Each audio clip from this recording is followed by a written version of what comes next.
I came home buzzing with excitement after the reading of my grandmother's will, ready to tell my husband she had left me $18 million and her stunning estate in Aspen. But my husband and mother-in-law were waiting on the porch holding divorce papers. "The house is sold and you are homeless now," my husband sneered. I just smiled. "What is so funny?" he demanded. "Actually," I replied, pulling a document from my bag, "the house you sold belonged to the IRS. I am Diana, 33 years old and a forensic accountant." Before I continue this story, let me know where you are watching from in the comments below. Hit like and subscribe if you have ever had to stand up to toxic in-laws who severely underestimated your worth. The yellow taxi pulled away from the curb, leaving me standing at the end of the long driveway of the suburban Connecticut home I shared with my husband Bradley. I was exhausted from the flight back from Chicago, where I had just buried my beloved grandmother. My physical energy was completely drained, but my mind was racing with a shocking revelation. My grandmother was a brilliantly perceptive woman who always saw right through Bradley's flashy exterior and his empty promises. During the reading of her will, her lawyer revealed that she had left me an irrevocable trust worth $18 million, along with her pristine mountain estate in Aspen. I gripped the handle of my suitcase tightly as I walked up the driveway. I was eager to share the news that our financial worries were permanently over. I expected to find Bradley inside, perhaps making dinner, or at least ready to offer a comforting hug after a grueling week of funeral arrangements. Instead, I found him standing on the front porch with his arms crossed tightly over his chest. Beside him stood his mother, Barbara. She wore her signature pearl necklace and a smug expression that immediately set my teeth on edge. The air on the porch felt heavy and cold. I barely had time to set my suitcase down before Bradley stepped forward with aggressive energy and slammed a thick stack of legal documents against my chest. The heavy paper slipped from my grasp and scattered across the porch floor. "What is this?" I asked, staring down at the bold print that read "Petition for Dissolution of Marriage." "It is exactly what it looks like," Diana Bradley said, his voice dripping with condescension and victory. "I am done. And before you try to claim your half of this property in court, you should know I already took care of it. I used that general power of attorney you signed last year to sell the house this morning.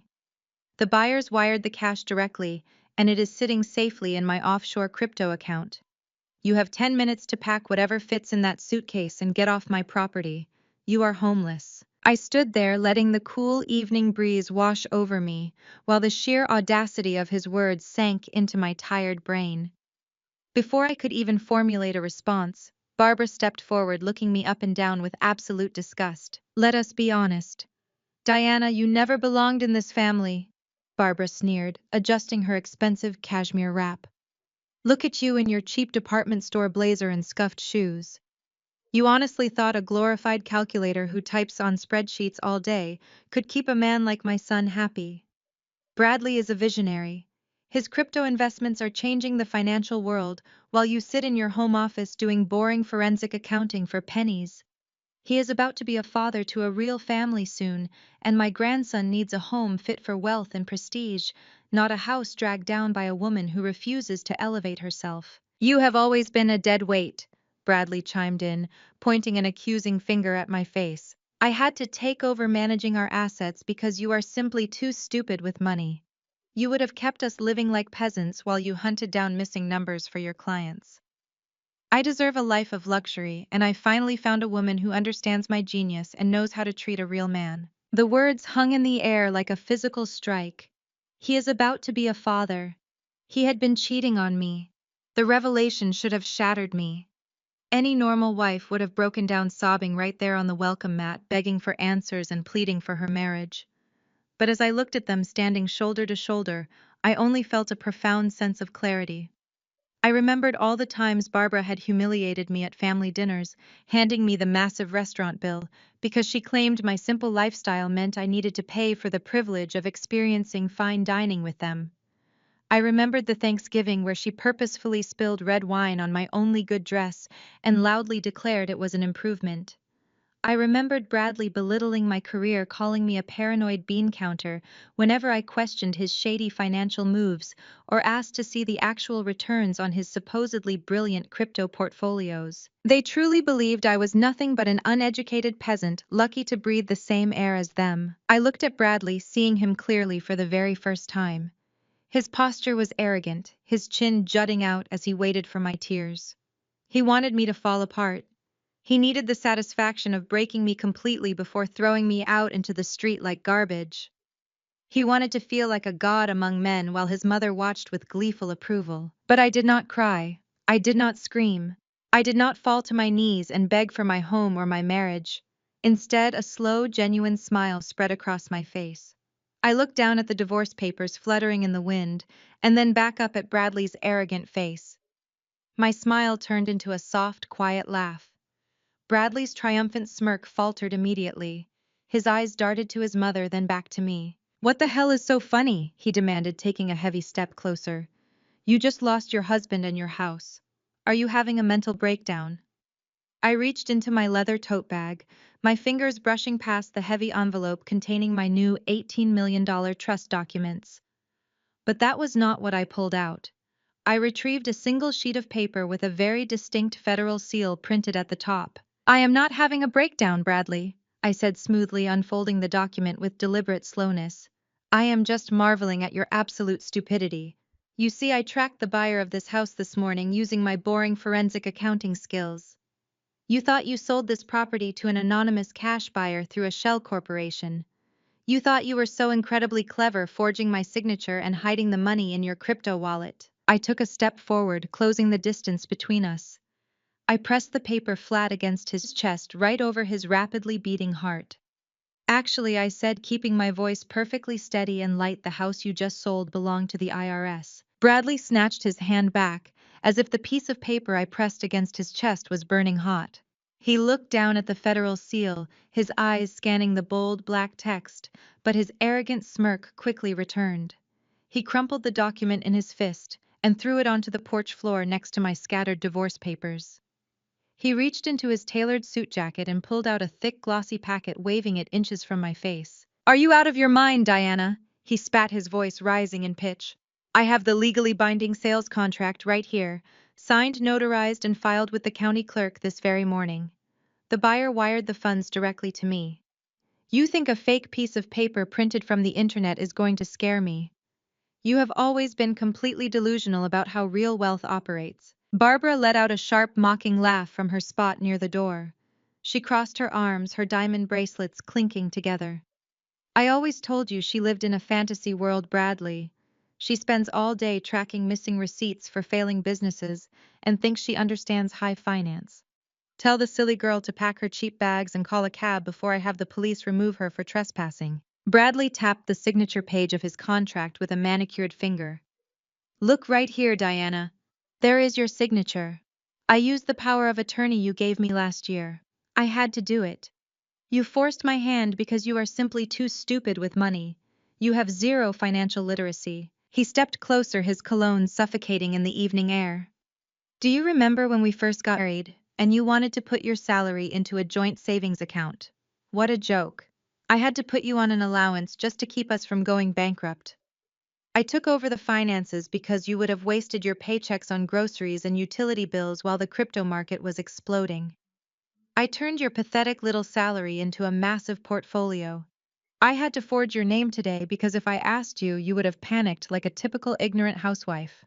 I am the man of this house. I manage the assets. You just drain them." His gaslighting was a familiar song. For years he had convinced me that I was financially incompetent. He had taken my paychecks, deposited them into accounts I could not access, and handed me a prepaid debit card with a strict weekly limit.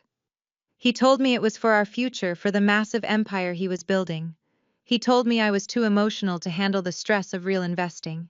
I had spent countless nights crying in the bathroom, wondering why I was so incapable of understanding my own household budget, while at the same time unraveling multi-million-dollar corporate frauds for my clients. But standing on the porch now, looking at the man who had stolen my money, my home, and my dignity, I felt no tears. I only felt a cold, calculated precision. You forged my signature, I said, making sure to articulate every single syllable. You just admitted out loud in front of a witness that you forged my signature on a real estate transfer document. I had power of attorney, Bradley shouted, his face turning red. It is perfectly legal. A general power of attorney does not give you the right to sign away my primary residence to a blind LLC without my explicit documented consent. I corrected him, my voice cutting through his volume like a surgical scalpel. But that is not even the best part, Bradley. The best part is the specific LLC you sold the house to. I stepped past him, ignoring his looming presence, and looked directly at Barbara. Her smug expression faltered slightly as I met her eyes. She shifted her weight, suddenly looking uncomfortable in her expensive heels. You see, I did not just print a random piece of paper off the internet. I continued, my gaze fixed on my mother-in-law. Forensic accounting is not just tracking missing receipts. It is uncovering layers of deception. It is following the money when people try very hard to hide it. People like you, Barbara. What are you talking about? Barbara snapped, her voice losing its aristocratic drawl. Bradley, make her leave. She is talking nonsense. I am talking about the offshore shell company you set up 3 years ago, I said, watching the blood drain completely from Barbara's face. The one you named after your childhood pet. You quietly transferred the deed of this very house into that shell company to avoid paying property taxes and to hide your assets from the charity board you have been embezzling from. You thought you were a mastermind, but you made a critical error. The IRS caught on 6 months ago. They placed a massive federal tax lien on the property and froze the asset entirely. Bradley spun around to face his mother, his confident posture breaking apart. Mom, what is she talking about? You told me the house title was clear. You told me to sell it quickly so we could flip the cash into the new crypto token before the market rallied. Barbara stumbled backward against the doorframe, her hand flying to her throat. I do not know what she is saying, Bradley. She is lying. She is just a jealous, spiteful woman trying to ruin our success. I turned back to Bradley, who was now staring at his contract with shaking hands. The buyer you sold the house to this morning was not an anonymous real estate investor, Bradley.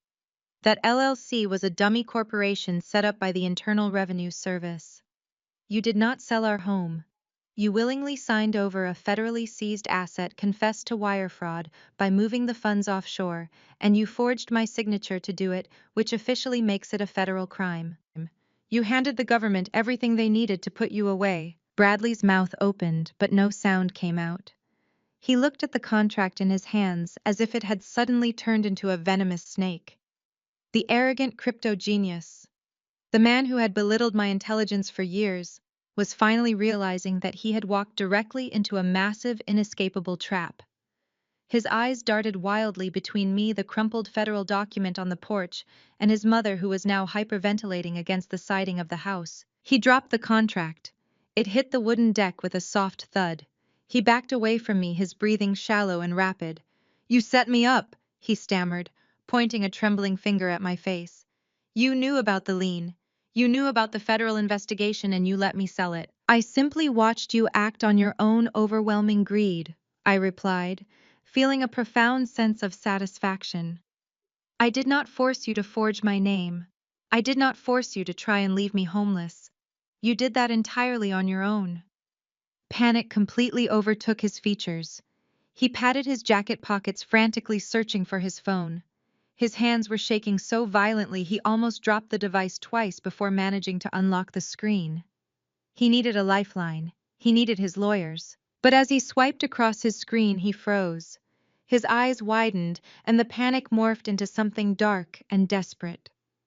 He looked up at me, his chest heaving, a twisted, maniacal realization spreading across his face. He remembered the words I had spoken right before he threw the divorce papers at me. He remembered the $18 million and the Aspen estate. You think you have won, he sneered, his voice dropping to a dangerous guttural pitch. You think you can trap me with some tax error and walk away a millionaire. He stabbed a number into his phone and hit the speaker button, holding it out between us. The phone rang loudly in the quiet evening air. You forgot one crucial detail, Diana, Bradley yelled, a frantic, triumphant grin returning to his face. Fine, the house is a bust. The IRS can have it. But we are still legally married.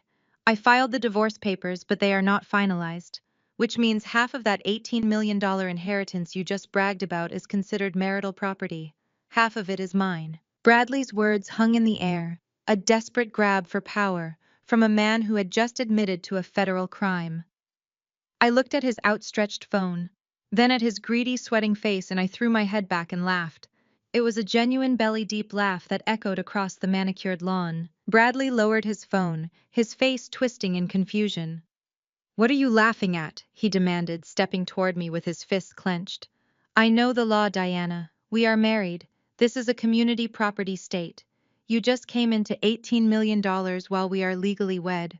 9 million of that belongs to me. It is mine." Barbara immediately puffed out her chest, her earlier panic vanishing as the prospect of millions of dollars washed over her. "He is absolutely right," she declared, pointing a manicured finger at my face. "You owe this family for dragging my son down all these years. 9 million is the bare minimum for the emotional damage you have caused him. We will freeze your assets before the sun goes down." I shook my head slowly, marveling at their shared delusion. "You two really should read a book that does not have the word crypto in the title," I said, my voice dripping with pity. "Let me give you a free lesson in United States trust law, Bradley. Pay attention, because your lawyer is going to charge you $500 an hour to tell you the exact same thing." Bradley crossed his arms, trying to look imposing, but his right eye was twitching uncontrollably. "Go ahead," he scoffed. "Try to talk your way out of marital assets. I watch finance podcasts every single day. You cannot hide cash from a spouse." "Inheritances are generally considered separate property," I explained, enunciating every word, so even his thick skull could absorb the impact.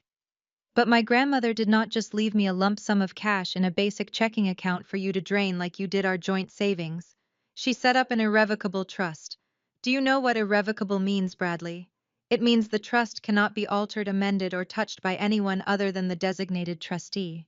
And certainly not by a soon-to-be ex-husband who just served me with divorce papers on my front porch." Bradley's smirk wavered. His arms dropped to his sides. "I will sue the estate," he spat, taking a step closer. "I will take you to probate court. I will hire the most aggressive litigators in the state and tie that money up in litigation for the next decade. You will not see a single dime until you agree to settle with me." "You cannot," I replied, taking a step forward and backing him against the porch railing. Because my brilliantly paranoid grandmother included a spendthrift clause. It is a highly specific legal provision designed exactly for situations like this. It protects the beneficiary from creditors, and more importantly, from greedy, opportunistic spouses. The trust explicitly dictates that the assets cannot be assigned, garnished, or attached by any legal process whatsoever. Your name is nowhere near it. Your aggressive litigators cannot touch it. Your creditors, the ones currently hunting you down for your failed offshore investments, cannot touch it.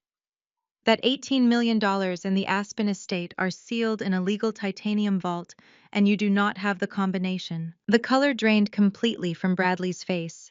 He opened his mouth to argue, to throw out some other piece of legal jargon he probably heard on his internet shows, but nothing came out. The realization that he was walking away with absolutely nothing was finally sinking into his brain. He had thrown away his marriage, sold a federally seized house, confessed to wire fraud, and lost his only financial lifeline, all in the same morning. I was financially ruined and entirely legally exposed. Barbara let out a high-pitched shriek of absolute fury. She lunged forward, her hands curled into claws, before she stopped herself just inches from my face. "That crazy old bat," she screamed, her carefully constructed high society persona completely shattering into pieces. "Your grandmother was a vicious, spiteful woman. She always hated my son. From the very day of your rehearsal dinner, she looked at Bradley like he was dirt on her shoe. She deliberately set this up to ruin him out of pure jealousy." I stood my ground, not flinching away from her rage. "My grandmother was the smartest woman I ever knew," I said, my voice dangerously low and steady. "She saw right through your fake designer bags and your leased luxury cars.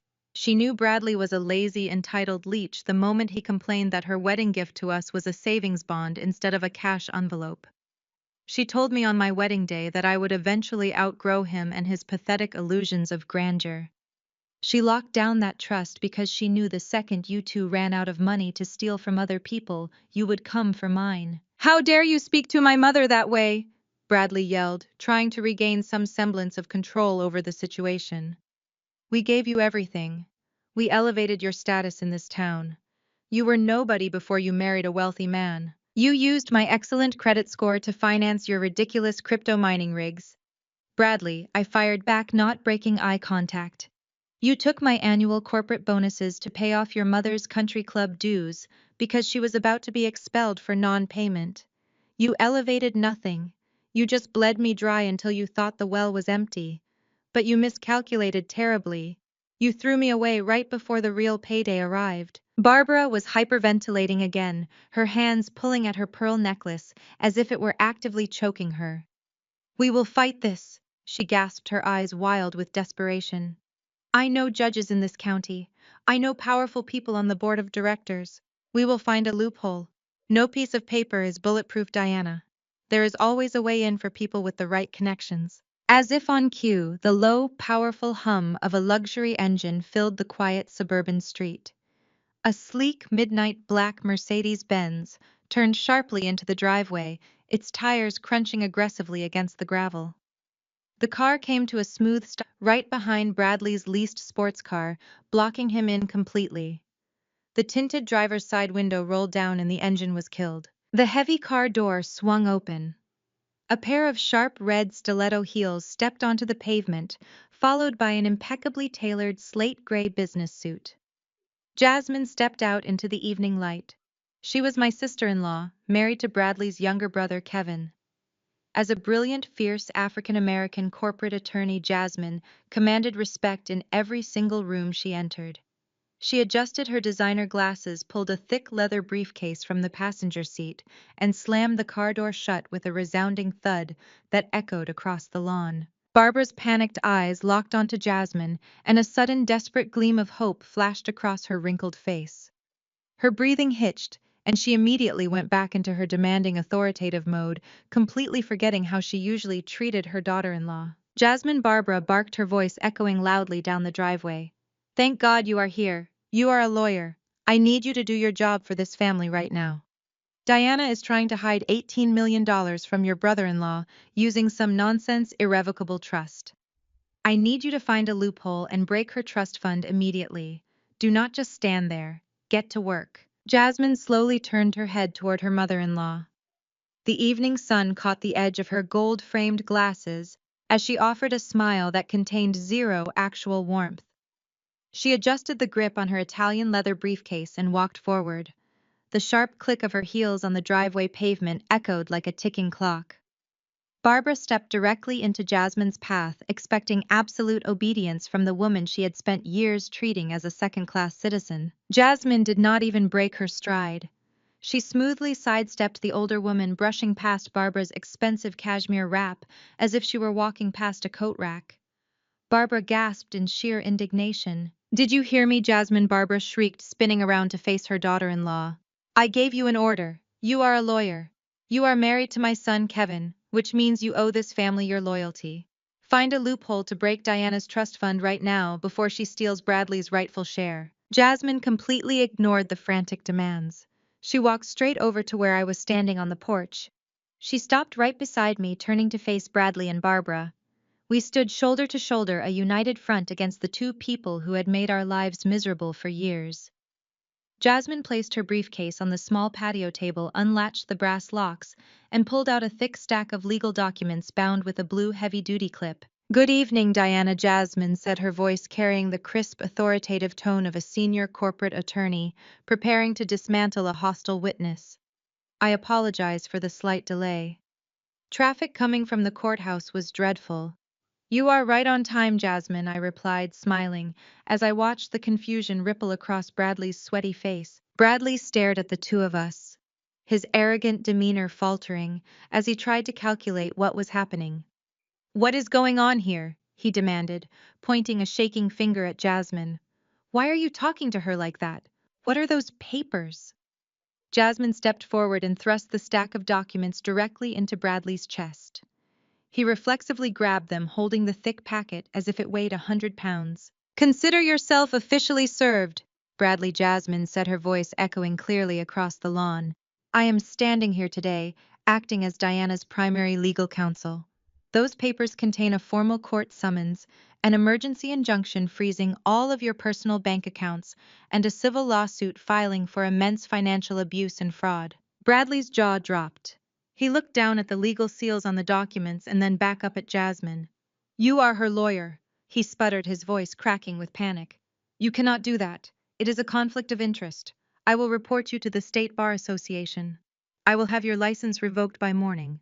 Furthermore, Diana cannot even afford a partner from your firm." Jasmine let out a sharp, genuinely amused laugh. "Oh, Bradley, your grasp of the law is just as pathetic as your grasp of basic human decency. There is absolutely no conflict of interest, because you are not my client. You have never been my client. And as for my legal fees, I am taking Diana's case entirely pro bono. I would not miss the opportunity to legally destroy you for anything in the world." Barbara pushed her way up the porch steps, her face red with absolute fury. She pointed a trembling manicured finger inches from Jasmine's face. "You ungrateful little diversity quota," Barbara hissed, abandoning any pretense of polite society manners. "We welcomed you into this prestigious family.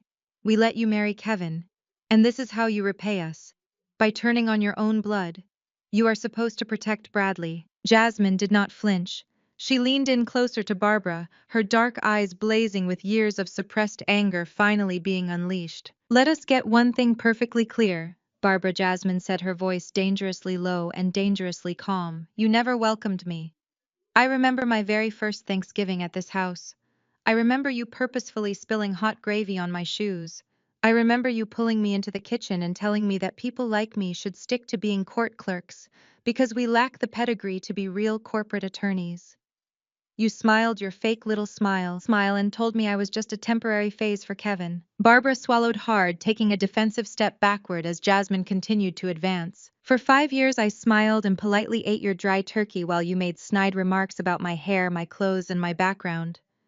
Jasmine continued her words, slicing through the evening air. "You thought I was weak. You thought because I remained silent, I was submitting to your supposed superiority. But I was not submitting, Barbara. I was simply gathering evidence. So let this sink into your elitist brain. This former court clerk just filed a federal restraining order on every single dollar your precious golden boy son has ever touched." Bradley waved the divorce papers he had brought earlier, trying desperately to reclaim his leverage. "It does not matter what you file, Jasmine," he yelled, his voice shaking with desperation. "I already told Diana the law. We are still legally married. I filed these papers today, but the divorce is not final. Half of her new $18 million trust fund is considered marital property. I will drag this out in probate court until she surrenders my $9 million. Jasmine looked at him with an expression of pure pity. "Bradley, did you truly think I would file an injunction without verifying the status of her inheritance first? I reviewed Diana's grandmother's trust documents myself. She established an irrevocable trust with an airtight spendthrift clause. That money is shielded by federal trust law. It is completely untouchable by creditors, debt collectors, and especially by hostile spouses attempting to claim marital assets. You have absolutely zero legal standing to claim a single penny of her $18 million. You are legally, mathematically, and financially ruined." Bradley stumbled backward, gripping the porch railing, as his entire financial fantasy evaporated into thin air. He looked at the federal IRS notice on the floor, then at the freezing injunction in his hands. He was backed into a corner with no money, no house, and no leverage. "Mom, do something," Bradley shrieked, turning to Barbara like a helpless child. "Call your friends on the judges panel, call the country club board. We have to stop this." Before Barbara could even reach into her stolen designer bag for her phone, the sharp, aggressive sound of a struggling engine interrupted the quiet neighborhood. The screech of cheap tires on asphalt echoed down the street. A bright pink Fiat took the corner entirely too fast. It did not slow down as it approached our driveway. Instead, the driver yanked the steering wheel hard, causing the small car to jump the concrete curb. The Fiat tore across Barbara's perfectly manicured front lawn, ripping up huge chunks of green grass and slinging mud into the air. The car slammed into park right in the middle of the yard, stopping just inches from Bradley's leased sports car. The driver's side door flew open violently and slammed against its hinges. Brittany stepped out. She was 24 years old, wearing a tight velour tracksuit that left absolutely nothing to the imagination.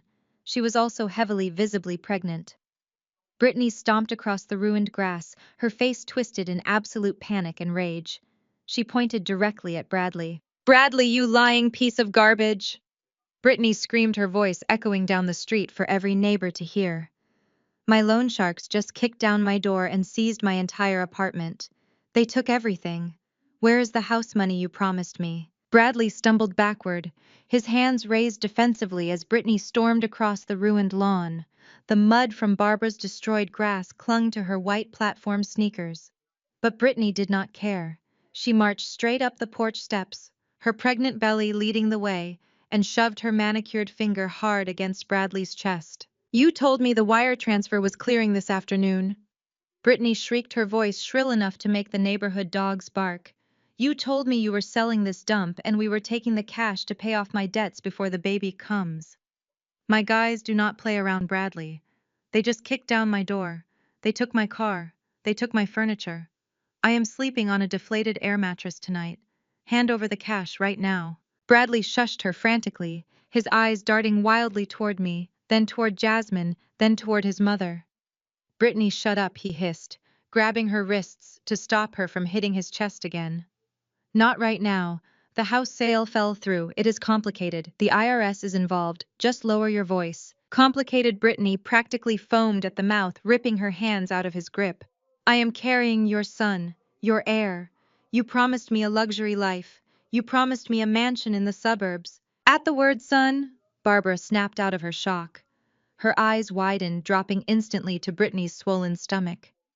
The elitist disgust on Barbara's face was instantly replaced by a twisted, desperate, calculating gleam. A male heir, the continuation of her precious, fraudulent family line. Barbara straightened her posture, ignoring the velour tracksuit, the aggressive tone, and the terrifying loan shark comments entirely. "A boy." Barbara breathed out, her tone shifting from absolute horror to arrogant entitlement. She stepped past her panicked son and stood beside the furious mistress, looking at the belly as if it were a winning lottery ticket. Barbara then turned her furious gaze directly onto me. "You hear that, Diana?" Barbara demanded, her chest puffing out with delusional self-righteousness. "Bradley is finally getting the family he deserves. The strong male heir you were entirely incapable of giving him. Since you selfishly hoarded your millions and trapped my son in a dead-end marriage for years, you owe this child.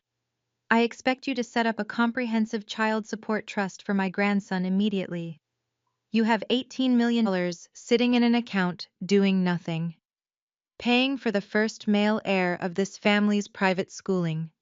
His medical care and his upbringing is the absolute least you can do to repent for your massive failures as a wife." Jasmine let out a sharp, incredulous scoff next to me, but I simply smiled. The sheer audacity of Barbara trying to extort my inheritance to fund her cheating son's illegitimate child was a masterclass in narcissistic delusion. She truly believed that my grandmother's money existed to serve her family's bloodline. Before I could even formulate a response to that magnificent display of insanity, Brittany whipped her head around. Her heavily lashed eyes blinked in utter confusion. She stared at me, then looked at Barbara, and finally fixed a lethal glare on Bradley. $18 million. Brittany asked, her voice dropping the shrill panic and replacing it with genuine, unadulterated shock. What is she talking about? Why is she talking about divorce settlements and inheritances? Brittany pointed a shaking finger at me, her acrylic nail almost poking my shoulder. "You told me she was dying." The porch went dead silent. Even Barbara stopped breathing, her eyes darting to her son. "What did you just say?" I asked, keeping my tone deceptively light, though a cold rage was building in my chest. Brittany wheeled back on Bradley, smacking his arm hard. "You told me she had a terminal illness, Bradley. You swore to me 6 months ago that your wife was tragically sick, that she only had a few weeks left to live. You cried in my bed. You sobbed about how hard it was to watch her fade away. You said we had to keep our relationship a total secret just until she passed away, because you did not want to break her heart in her final days. You told me as soon as the inevitable happened, we would get married, keep this big house, and live off the massive life insurance policy." Jasmine shook her head in sheer disgust, adjusting her briefcase strap. Bradley had not just cheated, he had fabricated a terminal illness to string along his desperate mistress, while keeping me around just long enough to try and steal my grandmother's assets. He was a complete sociopath. Bradley looked like he was going to vomit. He backed against the front door, trapped between his furious mistress, his demanding mother, his shark of a sister-in-law, and me. "Brittany, baby, please let me explain," Bradley pleaded, sweating profusely, his hands raised in surrender. "I just needed time to get the assets untangled. I was protecting us." "You are sick," I said, my voice cutting through his pathetic whining. "You are truly fundamentally broken, Bradley. But the funniest part of this entire Greek tragedy is that you are not the only one telling sick lies today." I turned around and walked down the wooden porch steps. My leather tote bag hung heavy over my shoulder. I walked right past the mud tracks on the driveway and stopped at the front hood of Bradley's least overpriced sports car. I unzipped my bag, pulled out my silver laptop, and set it flat on the sleek, polished hood. I flipped the screen open. "What are you doing?" Bradley demanded, taking a hesitant step down the stairs, his panic shifting to a new unknown threat. "Get off my car." "As a forensic accountant, I have a very specific set of skills," I announced, tapping my password into the keyboard with rapid, precise keystrokes. "I do not just follow missing bank transfers. I follow all digital paper trails. I track timelines, invoices, and hidden liabilities. When Jasmine and I started preparing this nuclear lawsuit against you, we dug into absolutely everything. Every text message, every bank statement, and every clinic visit. Jasmine legally subpoenaed the billing portal from the boutique maternity clinic where you have been paying out of pocket for Brittany's premium prenatal care." Brittany froze on the porch steps. Her hands instinctively dropped to protect her stomach. "You invaded my medical records," she shrieked, her voice echoing down the street. "Subpoenaed," Jasmine corrected sharply from the porch, crossing her arms. "Perfectly legal when establishing a timeline of marital infidelity, financial dissipation, and the unauthorized use of marital funds." I turned the laptop screen around so it faced the porch. On the bright display was a high-resolution ultrasound image, accompanied by a very detailed, legally obtained billing invoice bearing Brittany's name. "I am not interested in your health history, Brittany," I said, leaning casually against the sports car. "I am only interested in the math. Math is universal. Math is objective. Math does not lie." "Bradley, you told me you met Brittany at a crypto networking event in Miami exactly 5 months ago. The credit card receipts from the hotel bar, your flight records, and your text message history confirm that exact date." I tapped the screen, highlighting a bold, undeniable number at the top of the official medical file. "But according to this official clinic invoice from your appointment last week, Brittany is currently 7 months pregnant." I looked up, meeting Bradley's horrified, uncomprehending gaze, letting the silence stretch for a long, agonizing second. "You have only known her for 5 months, Bradley. Do the math." Bradley stared at the glowing laptop screen. His eyes darted from the digital invoice bearing Brittany's name to the bold black 7 printed next to the gestational age. His head slowly swiveled toward Brittany. The arrogant swagger completely drained from his posture, replaced by a hollow, sickening realization. He looked at her tight velour tracksuit, at the swollen belly she was suddenly trying to shield with her arms, and the math finally clicked inside his head. 5 months. 7 months pregnant. A terrifying, choked sound escaped Bradley's throat. He took a step toward her, his fists clenching so hard his knuckles turned stark white. "You lied to me," he roared, his voice cracking with pure rage. "You told me this was my son. You told me it happened that first weekend in Miami." Brittany took a defensive step backward, her platform sneakers slipping on the mud she had tracked onto the driveway. "So what?" she snapped, completely dropping her panicked victim act. Her tone turned instantly venomous. "You lied to me too, Bradley. You told me you were a multimillionaire. You told me your wife was in hospice. You promised me an estate and a trust fund. You were nothing but an easy mark, a pathetic mark in a cheap suit who wanted to feel like a big man." "I am not paying for another man's bastard," Bradley screamed, lunging forward. He pointed a shaking finger an inch from her face. "You scheming gold digger. You set me up. You used me to pay off your massive debts. You wanted a free ride." "I wanted the cash you promised me," Brittany shrieked right back, swatting his hand away violently. I do not care whose name is on the birth certificate. My guys do not care either. You forged real estate papers today, Bradley. You owe me my cut. Hand over the money right now, or I swear to God I will give the loan sharks your current address. They will break your legs before the IRS even gets a chance to look at you. The screaming match escalated into a deafening roar. Brittany advanced on him, jabbing her acrylic nails into his chest, demanding cash he no longer possessed. Bradley backed away, shouting expletives, entirely consumed by the realization that his perfect male heir was a complete fiction. Jasmine stood beside me, arms crossed, watching the spectacular implosion of the man who had tormented me for years. Then Barbara decided she had seen enough.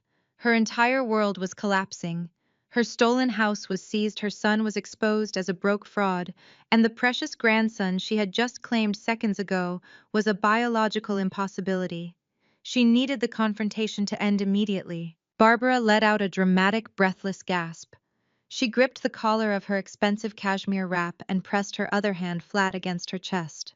She stumbled sideways against the wooden porch pillar, sliding down it until she was sitting on the top step, panting heavily.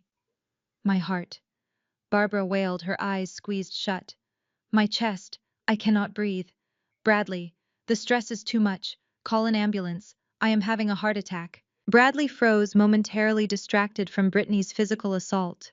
He turned toward his mother, panic flashing across his face. Mom! He patted his pockets again, searching for the phone he had dropped on the porch.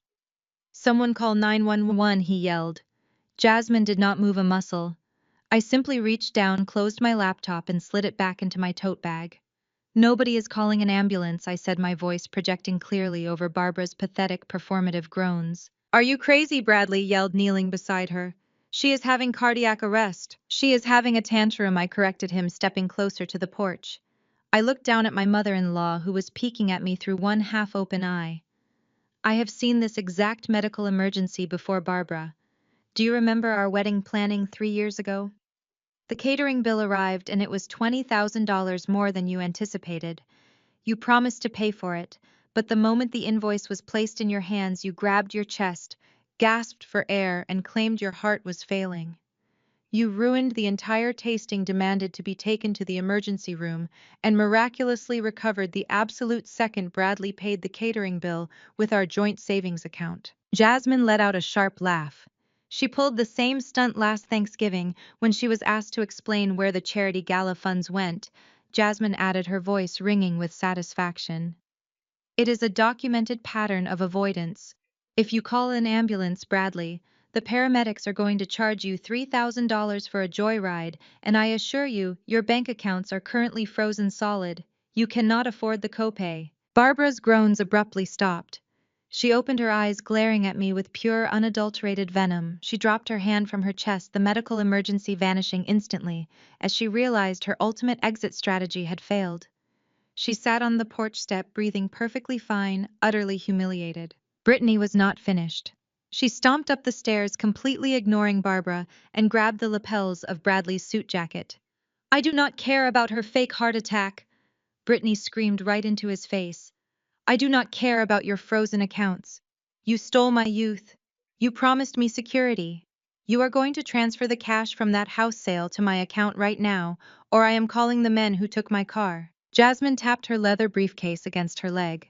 And just as a reminder, Bradley, any attempt to wire funds will be flagged as a direct violation of a federal injunction. It is an immediate felony. Bradley was trapped. He looked at Brittany, whose eyes were wide with desperate, violent intent. He looked at Jasmine, who held the legal power to bury him in a federal penitentiary. He looked at his mother sitting on the stairs, offering absolutely no help and no money. He was cornered, terrified, and completely out of options. His breathing turned ragged. His eyes darted around the yard, looking for anyone else to take the blame, any possible shield to hide behind. His survival instinct kicked in, raw and ruthless. He violently shoved Brittany away from him and backed up until he hit the front door. He raised a shaking hand, but he did not point it at me, and he did not point it at Brittany. He pointed his finger directly at his mother sitting on the porch step. Do not look at me, Bradley screamed, his voice cracking hysterically. Do not blame me for this. Mom is the one who stole the money from Dad's charity fund. She took millions. She made me sell this house today to hide the cash before the auditors found out. It was her idea. She is the mastermind. Take her. Barbara stared up at her son from the porch step. The fake heart attack was completely forgotten as pure shock washed over her meticulously lifted face. For a moment, the only sound in the yard was the rhythmic ticking of Bradley's cooling engine and the heavy breathing of his furious mistress. The golden boy, the flawless heir Barbara had worshipped and protected at my expense for years, had just served her on a silver platter to save his own skin. "You ungrateful little rat!" Barbara whispered, her voice trembling with genuine venom. "I paid for your law school. I paid for your cars. I covered up your massive gambling debts. And you dare point the finger at me. You signed the wire transfers, Bradley. Your name is on the offshore accounts. You are going down just as fast as I am." Brittany looked between the two of them with supreme disgust. "You people are absolute monsters," she spat, backing away from Bradley as if he were radioactive. "I am taking the Fiat. I am calling my guys. I am telling them exactly where you sleep." Before Brittany could even turn toward her ruined pink car, a faint sound cut through the tense neighborhood air. A high-pitched wail echoing from a few blocks away. The sound of sirens. Bradley's head snapped toward the street. The sirens were not passing by. They were getting louder. They were multiplying. The distant wail was turning into a chorus of heavy, urgent alarms closing in on our quiet suburban cul-de-sac. "No," Bradley gasped, his eyes wide with a cornered animal panic. "No, this cannot be happening. I need more time." He abandoned his mother on the stairs.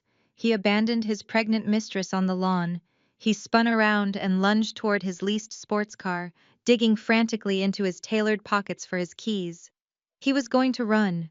He was going to leave everyone behind and try to vanish before the flashing lights reached the driveway. I moved faster. I stepped directly into his path, blocking the driver's side door. I reached into my oversized leather tote bag and hauled out a massive, heavy 300-page binder. I slammed it down flat onto the hood of his sports car with a deafening thud. The sheer weight of the paper made the expensive metal groan. "Move, Diana!" Bradley screamed, his face red and slick with sweat. He tried to shove past me, but I planted my feet firmly on the pavement. "Get out of my way, you stupid glorified calculator. You do not understand what is happening. The police are coming. Move." I did not flinch.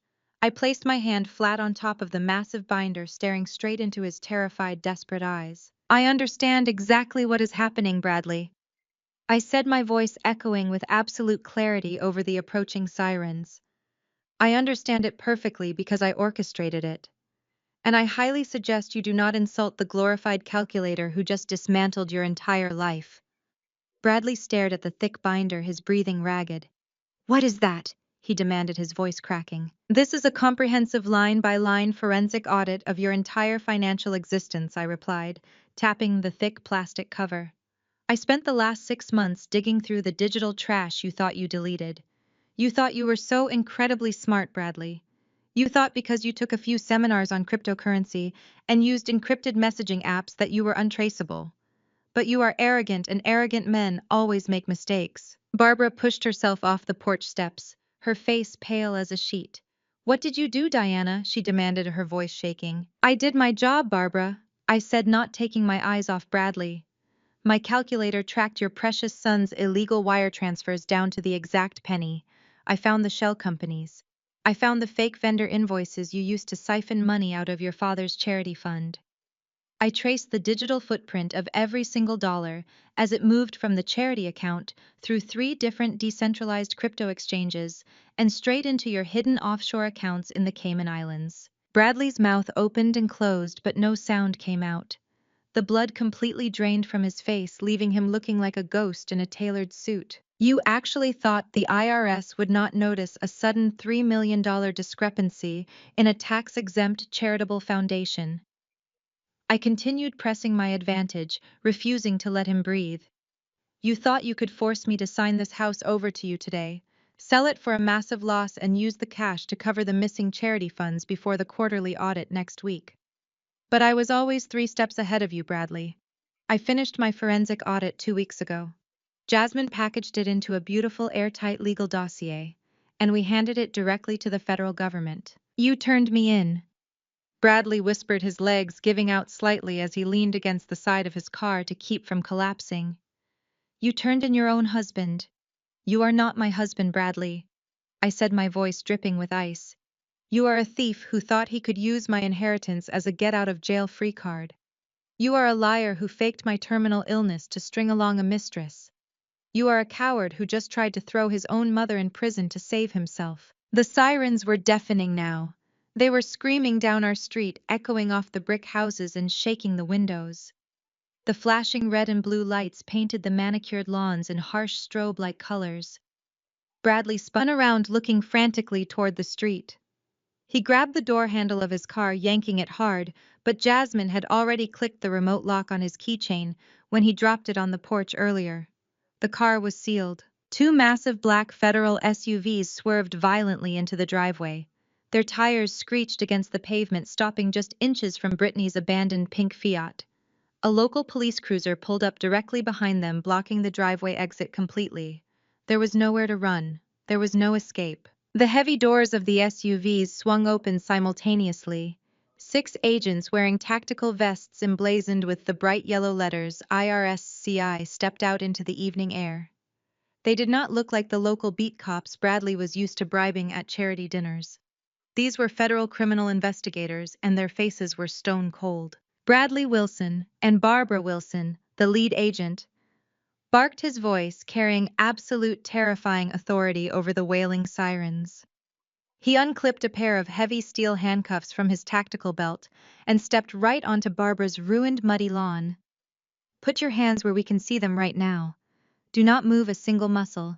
You are both under arrest for federal wire fraud, tax evasion, and the embezzlement of charitable funds. Barbara let out a piercing, genuine shriek of terror.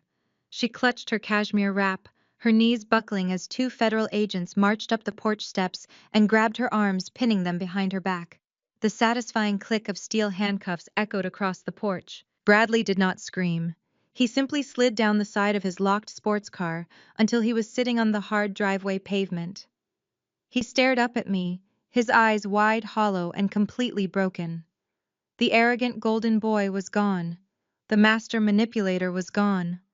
All that was left was a pathetic, ruined man who had finally met his match. I stood tall, zipped my laptop back into my tote bag, and adjusted the strap on my shoulder. I looked down at him one last time, feeling nothing but a profound, overwhelming sense of peace. "Checkmate, Bradley," I said quietly. I turned my back on him, walking over to join Jasmine as the federal agents hauled my ex-husband off the ground and dragged him toward the waiting SUVs. The reign of the Wilson family was officially over. The federal agents hauled Bradley off the pavement by his armpits. His custom Italian loafers scraped uselessly against the concrete as they slammed him face down against the side of his leased sports car. The lead IRS criminal investigation agent stepped up right behind him, securing Bradley's wrists in heavy steel handcuffs. Bradley twisted his neck, his slick hair falling into his terrified eyes. He realized the sheer gravity of his situation and immediately fell back on his only remaining weapon, his charm. "Wait, hold on, there has been a massive misunderstanding," Officer Bradley pleaded. He lowered his voice, adopting a smooth, calm, intensely sympathetic tone. The agent spun him around to face forward. Bradley locked eyes with the federal investigator, attempting to look like the rational, level-headed victim caught in a bizarre trap. "You have to listen to me. I am a respected corporate attorney in this city. You are being manipulated by a deeply disturbed woman." The agent crossed his thick arms over his tactical vest, his face completely devoid of emotion. "Go on," the agent said flatly. Bradley took a deep breath, smoothing his panicked expression into a mask of pure, martyred patience. It was the exact same face, the exact same sickeningly sweet tone of voice he had used 7 years ago. I remembered that tone perfectly. It was the voice he used when he called my college roommates one by one, telling them I was suffering from severe paranoia and overwork. He had convinced my entire support network that I was unstable and needed isolation for my own mental health. He had systematically cut me off from every friend I had ever known using that exact same sympathetic smile. "My wife Diana is going through a terrible mental breakdown," Bradley lied smoothly, shaking his head with faked sadness. "She is hysterical and violently jealous. She recently found out I filed for divorce and she completely lost her grip on reality. She is a forensic accountant. She handled all of my family's taxes. She had all my passwords. She engineered this entire offshore embezzlement scheme to frame me and my mother just to destroy us. This is a vindictive setup by a sick, jealous wife. I watched from the edge of the lawn, standing shoulder to shoulder with Jasmine. I did not say a single word. I did not need to. The lead agent stared at Bradley for a long, heavy moment. The red and blue lights from the federal vehicles flashed across the agent's stoic face. He slowly reached into the pocket of his tactical vest and pulled out a small, rugged digital tablet. He tapped the glowing screen twice. "That is a fascinating story, Mr. Wilson," the agent replied, his voice dripping with dry, bureaucratic sarcasm. "It truly is. However, it fails to explain the digital biometric stamps attached to the encrypted offshore accounts. Your wife might be an accountant, but unless she physically severed your thumb and used it to authorize 7 different wire transfers to the Cayman Islands on your private smartphone, your story is complete garbage." Bradley's jaw dropped. The charming, sympathetic mask instantly shattered, leaving behind nothing but pure, unadulterated terror. He stared at the federal agent as if the man had just spoken in an alien language. "We have your IP addresses, Mr. Wilson." The agent continued, stepping closer so he was speaking directly into Bradley's face. "We have the geolocations from your private phone pinging at the exact moments the charity funds were moved. We also have the encrypted text messages between you and your mother discussing the tax evasion strategy. Your charm might work in country club boardrooms, but it does not work on federal forensic data. You are going to federal prison." Barbara, who was being aggressively marched toward the second federal SUV, heard her son's pathetic attempt to pass the blame. She dug her heels into the grass, fighting the 2 agents holding her arms. The neighbors had all stepped out onto their porches by now, recording the magnificent downfall of the neighborhood's most arrogant resident. "You threw me under the bus to save your mistress, and now you are trying to frame your own wife," Barbara screeched, completely losing her aristocratic composure. "You spineless, incompetent fool. I should have left you to drown in your gambling debts. You ruined this family." "Mom, shut up," Bradley screamed back, thrashing against the agents holding him against the car. "Do not say another word. You are giving them a confession right in front of the neighborhood." Brittany watched the entire scene from the ruined lawn, her arms wrapped protectively around her pregnant belly. Her face was pale with pure shock. The wealthy, powerful man she thought would rescue her from her violent loan sharks was currently sobbing against the hood of a sports car, screaming at his handcuffed mother in the middle of a federal raid. Brittany silently backed away, slipping behind her pink Fiat, realizing she needed to vanish before the federal agents decided to seize her remaining assets too. The lead agent grabbed Bradley by the shoulder and shoved him toward the first SUV. "Put him in the back," the agent ordered the arresting officers. "Let him ride all the way to downtown holding with his mother. Maybe they can practice their fake stories together on the highway." Bradley sobbed openly as they shoved his head down and forced him into the back of the dark vehicle. The heavy door slammed shut with a final metallic thud, trapping him inside the mobile cage. The lead agent adjusted his heavy tactical vest, let out a slow breath and turned around. He walked across the muddy, destroyed lawn, stepping carefully over the tire tracks Brittany had left, and approached the spot where Jasmine and I were standing. He stopped right in front of me. His stern, intimidating demeanor softened instantly. He reached out his large hand. I took it, returning his firm handshake. "Thank you, ma'am," the agent said, his voice full of genuine professional respect. "The dossier you provided was flawless. We have rarely seen an audit package this meticulously documented. Your work handed us a $3 million embezzlement ring on a silver platter." "I am just doing my civic duty," I replied, offering a polite, calm smile. The agent nodded, his eyes reflecting absolute approval. "As an official IRS whistleblower, your immunity is guaranteed, and your 15% reward of the seized assets is being processed." I processed the agent's words as the flashing red and blue lights illuminated his face. 15% of millions of dollars in seized offshore assets. I was not just escaping a toxic, financially abusive marriage. I was walking away with a massive, federally mandated reward for taking down a criminal enterprise. I felt a slow, triumphant smile spread across my face as I shook his hand, finally feeling the suffocating weight of the last 5 years lift off my shoulders. But the quiet satisfaction of the moment was instantly shattered by a piercing hysterical shriek from the porch. Barbara was not going quietly. The sheer indignity of being treated like a common criminal had finally overridden her shock. As the two federal agents attempted to secure the handcuffs around her wrists, Barbara planted her expensive heels into the wood and twisted violently.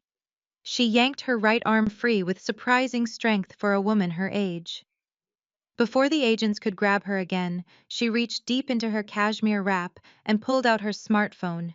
She wielded the device like a weapon, pointing it directly at the federal investigators. "Take your filthy hands off me right now!" Barbara screeched, her voice echoing off the neighboring houses. "Do you have any idea who I am? I am Barbara Wilson. I sit on the hospital executive board. I host the mayoral charity gala. I am high society in this town, and you are making a catastrophic career-ending mistake." The federal agents looked entirely unbothered by her outburst.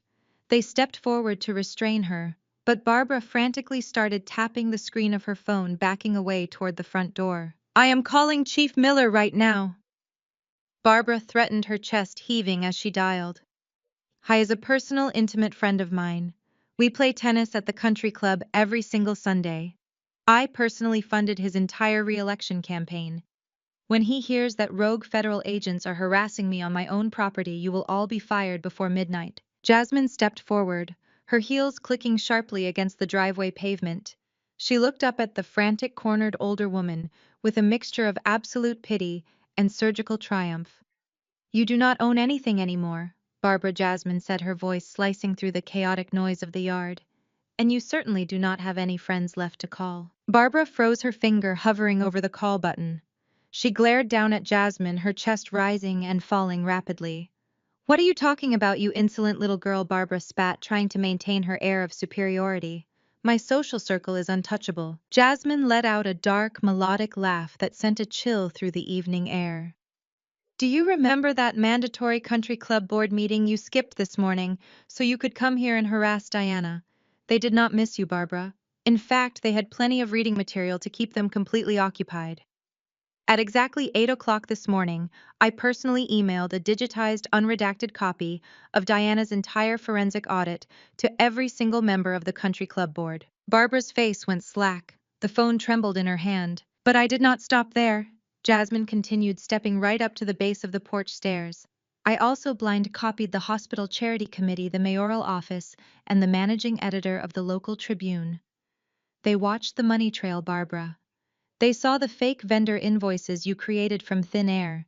They saw exactly how you skimmed millions of dollars in donations meant for the new pediatric cancer wing, and funneled those funds straight into your offshore accounts to pay for your luxury European vacations and Bradley's pathetic gambling debts." "No," Barbara whispered, her voice barely audible over the idling engines of the federal SUVs. "No, that is confidential information. You cannot do that. It is called whistleblowing," Jasmine corrected her sharply.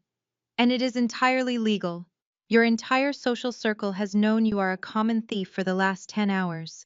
They have seen the bank statements. They have seen the forged signatures. Your country club membership was formally revoked before noon today." Barbara stared at Jasmine in absolute horror. Desperate for any validation, she looked down at her phone screen. She opened her messages, pulling up her elite country club group chat. She typed a frantic single-word message asking for help. A small red exclamation point instantly popped up next to the text. She had been blocked. She checked the charity committee thread. Blocked. Her carefully curated high society world had completely iced her out the second they saw the unassailable math in my audit. "This is a lie," Barbara hyperventilated, shaking her head violently as she backed up against the porch railing. "Chief Miller will fix this. He knows I am a good person. He knows I am a victim of this vindictive, jealous daughter-in-law." She hit the call button on her phone and held it to her ear, her hands shaking so violently she nearly dropped the device. Just as the phone began to ring, the loud, aggressive blast of a police siren shattered the tension in the neighborhood. A brand new state-of-the-art local police cruiser turned the corner and sped down the street, its lights illuminating the dark trees. The cruiser pulled up directly onto the curb, boxing in the federal SUVs and completely barricading the driveway. The heavy door of the cruiser swung open, Chief Miller, dressed in his crisp, dark uniform, stepped out into the flashing lights. He looked around, taking in the chaotic scene on the lawn, his expression completely unreadable. Barbara's face lit up with sheer, unadulterated relief. The delusion returned to her eyes instantly.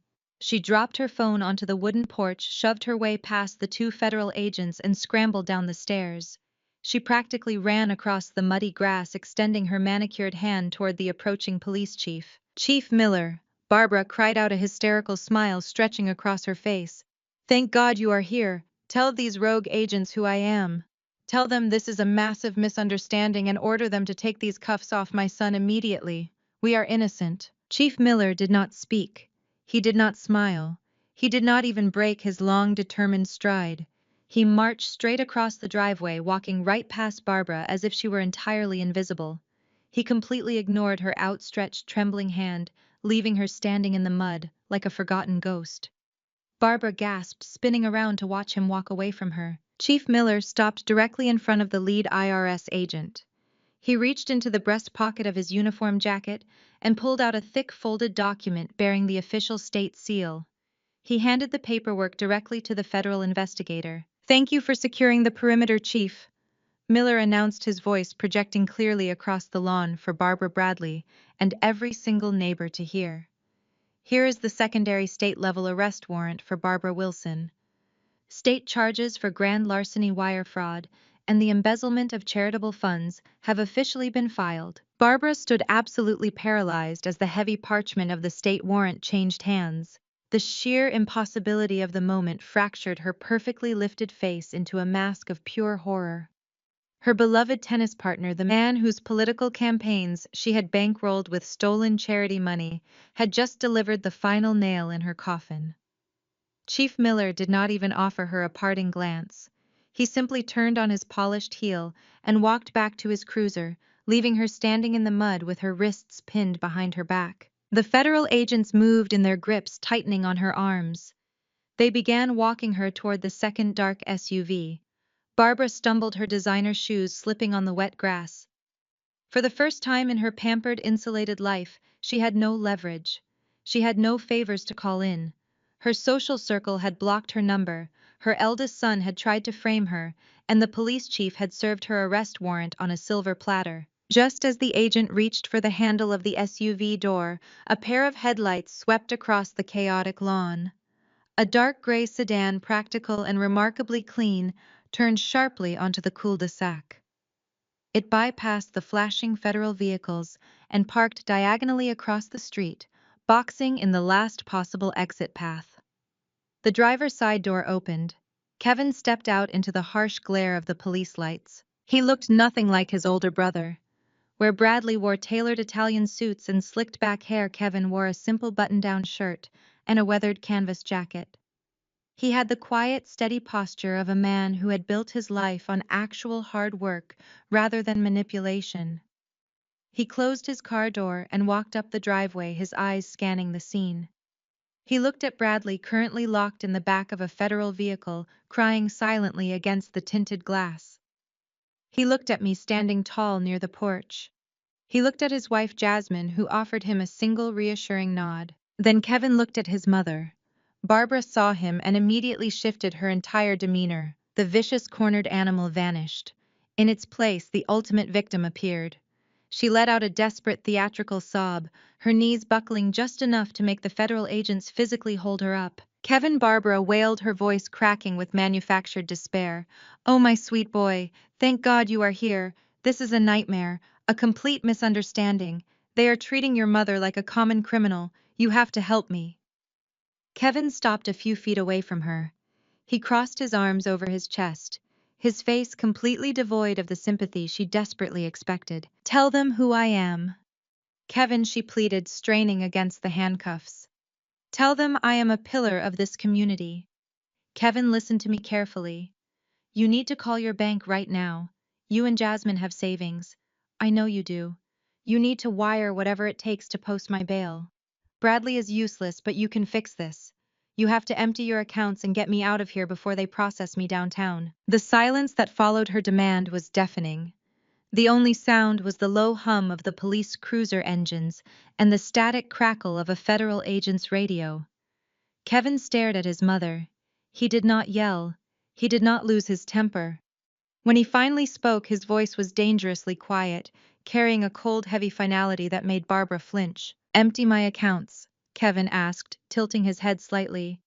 "You want me to empty my savings for you, just like you emptied my college fund 10 years ago?" Barbara froze. The fake tears instantly dried up. The color drained completely from her neck up to her hairline. "What are you talking about?"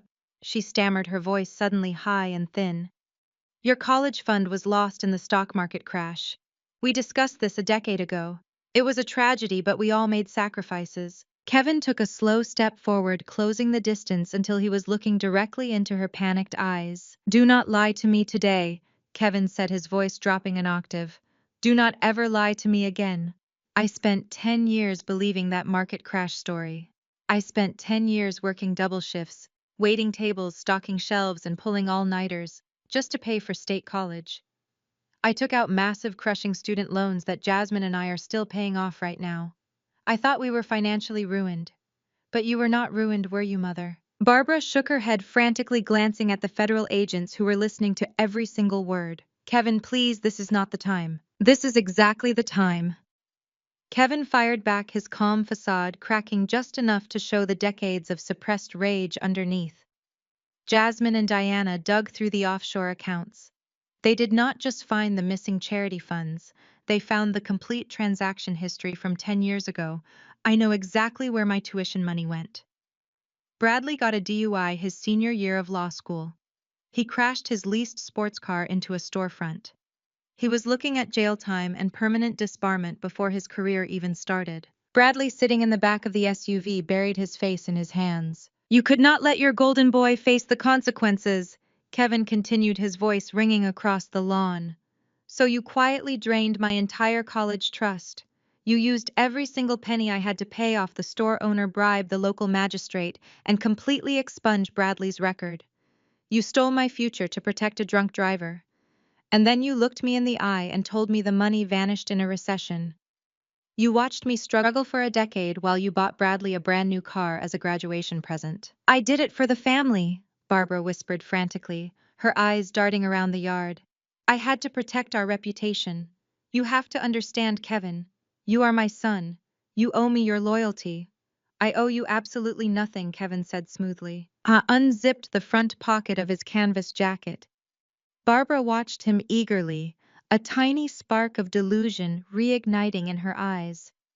She actually believed for one fleeting second that her youngest son was reaching for his checkbook. She believed that the lifelong conditioning of family loyalty would force him to rescue her. Kevin did not pull out a checkbook. He pulled out a thick, heavy manila envelope. He held it out, tapping it gently against Barbara's chest, since her hands were securely shackled behind her back.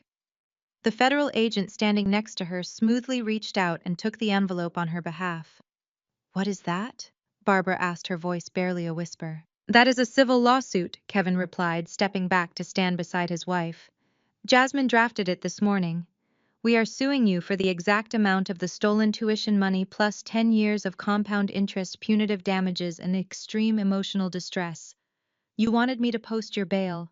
Instead, I am placing a lien on whatever remaining assets the federal government does not seize first." Kevin reached out and took Jasmine's hand, his fingers intertwining with hers. He looked at his mother with absolute, devastating indifference. "Have a safe trip downtown, Mother," Kevin said. "I hear the food is terrible." The federal agents practically dragged Barbara toward the second SUV. She did not look back. The heavy doors slammed shut in rapid succession, sealing both mother and son inside their respective federal cages. Kevin watched them go, his expression unreadable before wrapping a protective arm around Jasmine's waist. The engines roared to life, and the convoy pulled away, their red and blue lights fading into the distance. They left the muddy driveway strangely quiet, but the silence did not last long. The harsh glare of aftermarket high beams suddenly cut through the evening shadows. A battered matte black SUV aggressively turned onto the cul-de-sac, its engine rumbling with a deep, menacing growl. It hopped the curb and parked at a sharp angle, completely boxing in Brittany's ruined pink Fiat. Four massive men stepped out into the cool night air. They wore heavy leather jackets and dark boots, their faces partially obscured by the shadows. They did not say a single word, but their synchronized heavy footsteps as they advanced up the driveway exuded an air of absolute terrifying menace. Brittany let out a sharp, genuine gasp. She backed away from her car, her platform sneakers slipping on the damp, ruined grass. She looked frantically toward the street, but the police cruiser had already departed following the IRS agents.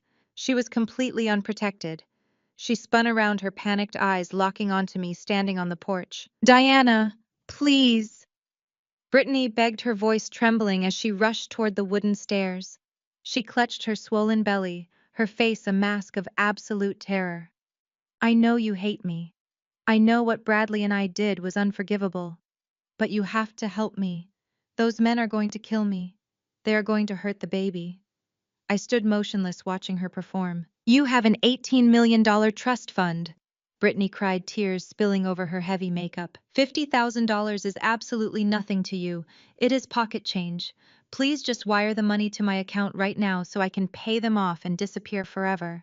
I swear on my life I will never bother you or your family again." Bradley promised them money today and now he is gone.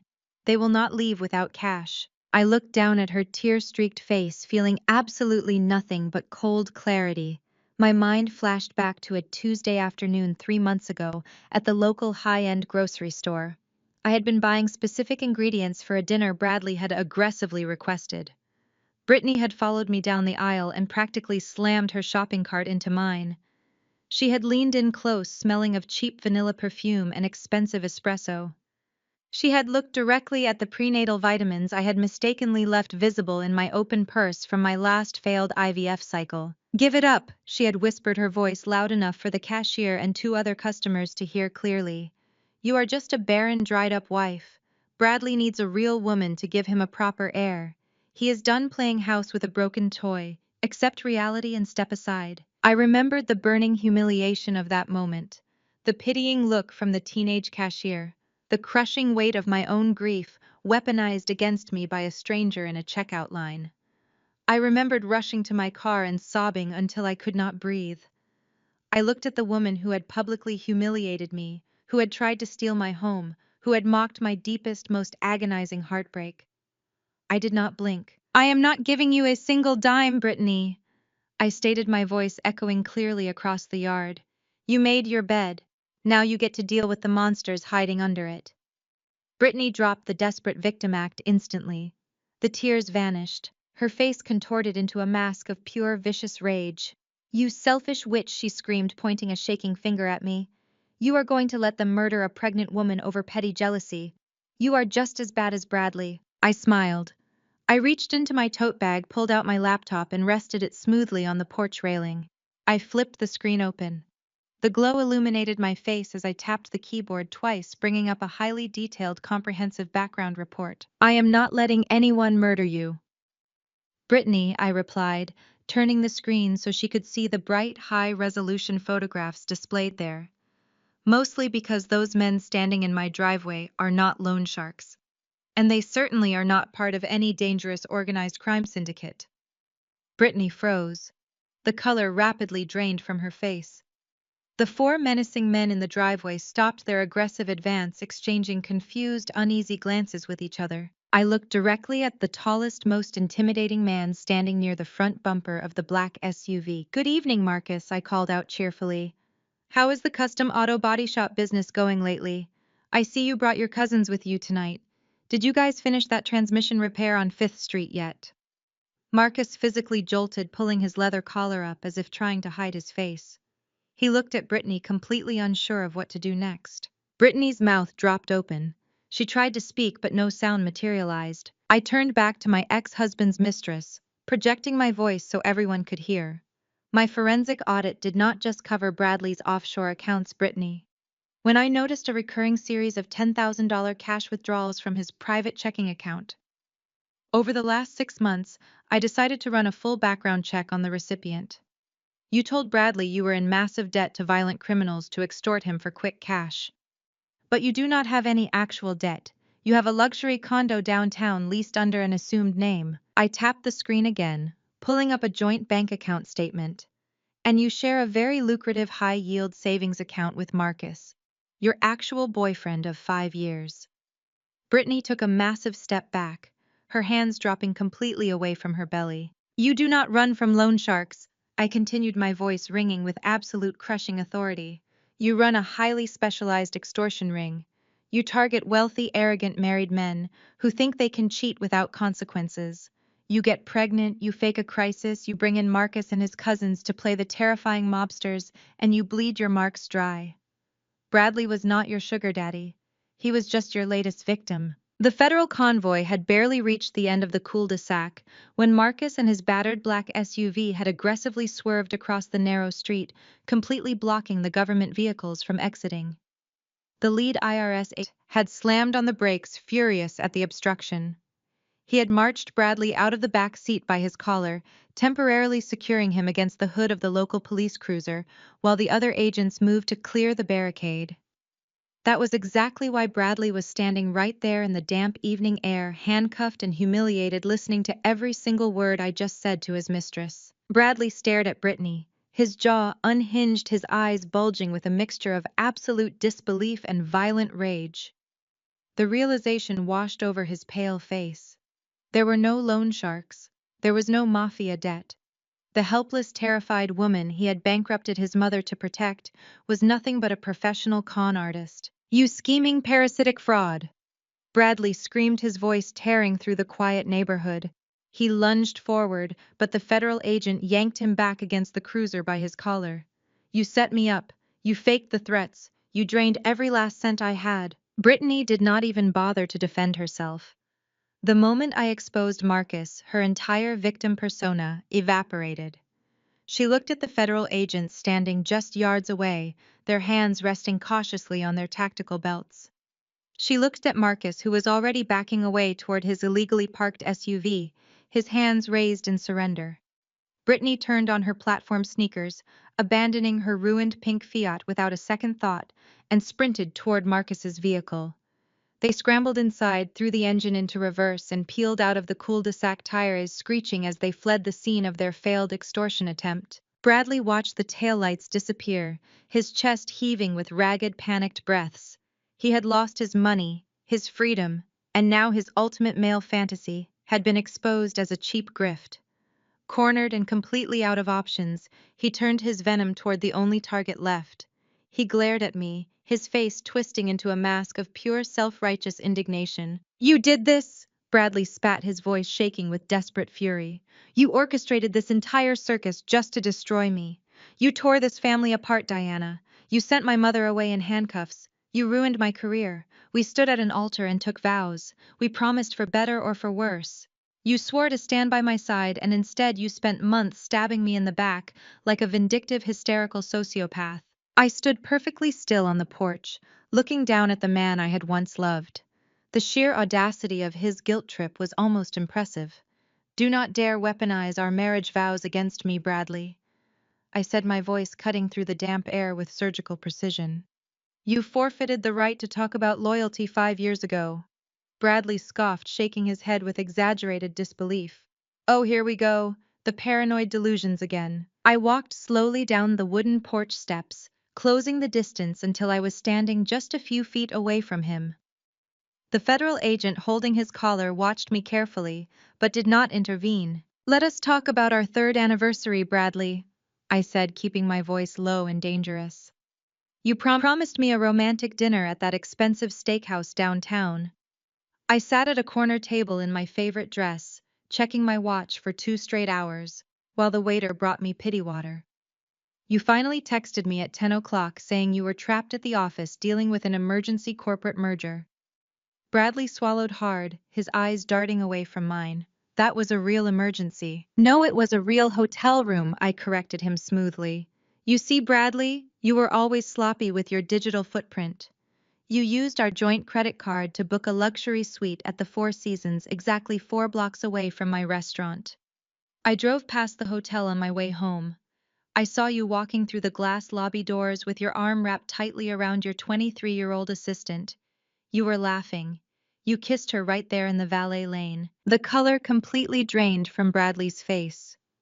The arrogant defiance vanished, replaced by a sickening realization that I had known his true nature for years. I did not scream. I continued, my voice steady and completely devoid of emotion. I did not throw your clothes on the lawn. I went home, opened my laptop, and began accessing your financial records. That was the exact night I stopped being your devoted wife and started becoming your auditor. I spent the next 5 years smiling at you across the breakfast table while quietly documenting every single illegal wire transfer, every embezzled charity fund, and every hidden asset. I built my case brick by brick, while you thought I was just a naive, glorified calculator. Bradley stared at me, his breathing shallow. He was completely outmatched, systematically dismantled by the woman he had underestimated for a decade. But his desperate, grasping ego refused to accept total defeat. He looked at the federal evidence bag sitting on the hood of the police cruiser.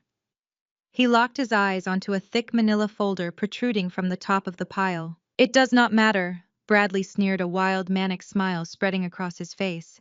"You can send me to prison, Diana, but you get absolutely nothing. I still won. I sold this house today. I signed the contract right there in the living room. The buyer wired the cash directly into a secure, untraceable, decentralized account. The deed is transferred. You are homeless and the money is gone. You lose." I looked at Jasmine. She smiled, reaching into her sleek leather briefcase and pulling out a pristine, notarized document.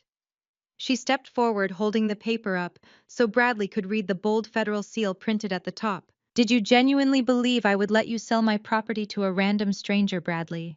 I asked, allowing a genuine smile to finally touch my lips. "Did you think a highly motivated buyer showing up with an all-cash offer and demanding a same-day closing was just a stroke of incredible luck?" Bradley's manic smile faltered. His eyes darted between the document in Jasmine's hand and my calm expression. "What did you do?" he whispered. "The LLC that purchased this house does not exist," I said, watching the absolute despair wash over him. "The eager buyer sitting in our living room this afternoon was an undercover federal agent. The entire real estate transaction was a coordinated sting operation. The cash was not wired into an untraceable account, Bradley. It was wired directly into an IRS holding account. You just legally transferred the deed of this house back to the federal government, who will be handing it right back to me as part of my whistleblower compensation." Bradley stood paralyzed against the hood of the police cruiser. The words hung in the damp night air, slowly penetrating the thick layers of his narcissism. The federal agent standing beside him loosened his grip just slightly, anticipating the fight to go completely out of the defeated man. That was a mistake. A violent tremor racked Bradley's body. His breathing became erratic, his chest heaving as the finality of his ruined real estate deal crashed over him. But the delusion of a lifelong con artist dies hard.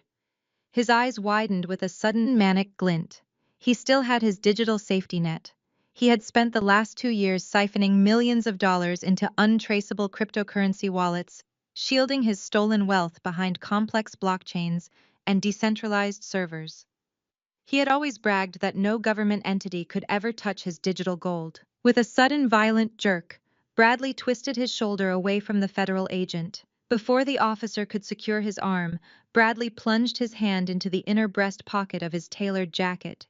He yanked out a sleek secondary smartphone he kept strictly for his offshore accounts. "You think you are so smart, Diana." Bradley hyperventilated, his thumbs flying across the glass screen with desperate speed.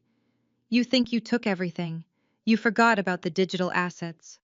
I have $8 million sitting in an encrypted cold storage wallet that not even your precious IRS agents can trace.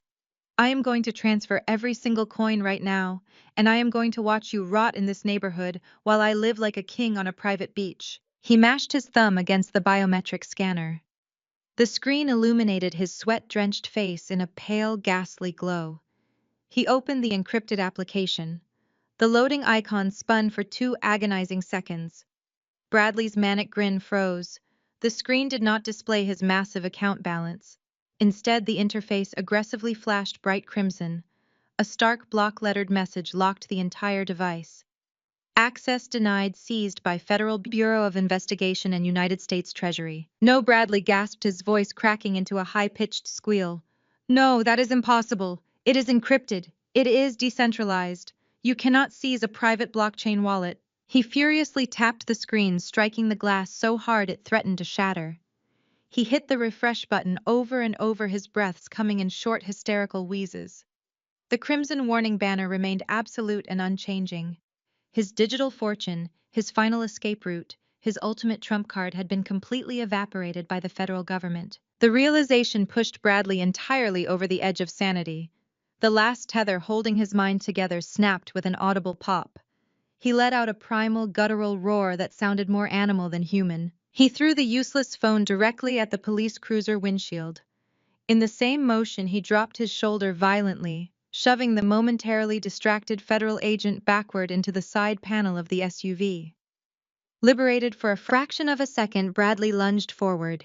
His eyes were wide and bloodshot, completely fixated on me. His hands curled into tight, trembling fists as he charged across the wet grass, intent on tearing me apart with his bare hands. I did not even flinch. I did not need to.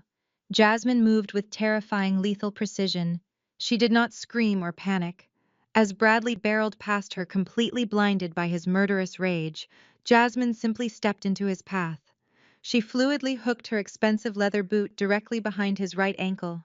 Simultaneously, she drove the palm of her hand hard into his left shoulder, using his own aggressive momentum entirely against him. Bradley never even saw it coming.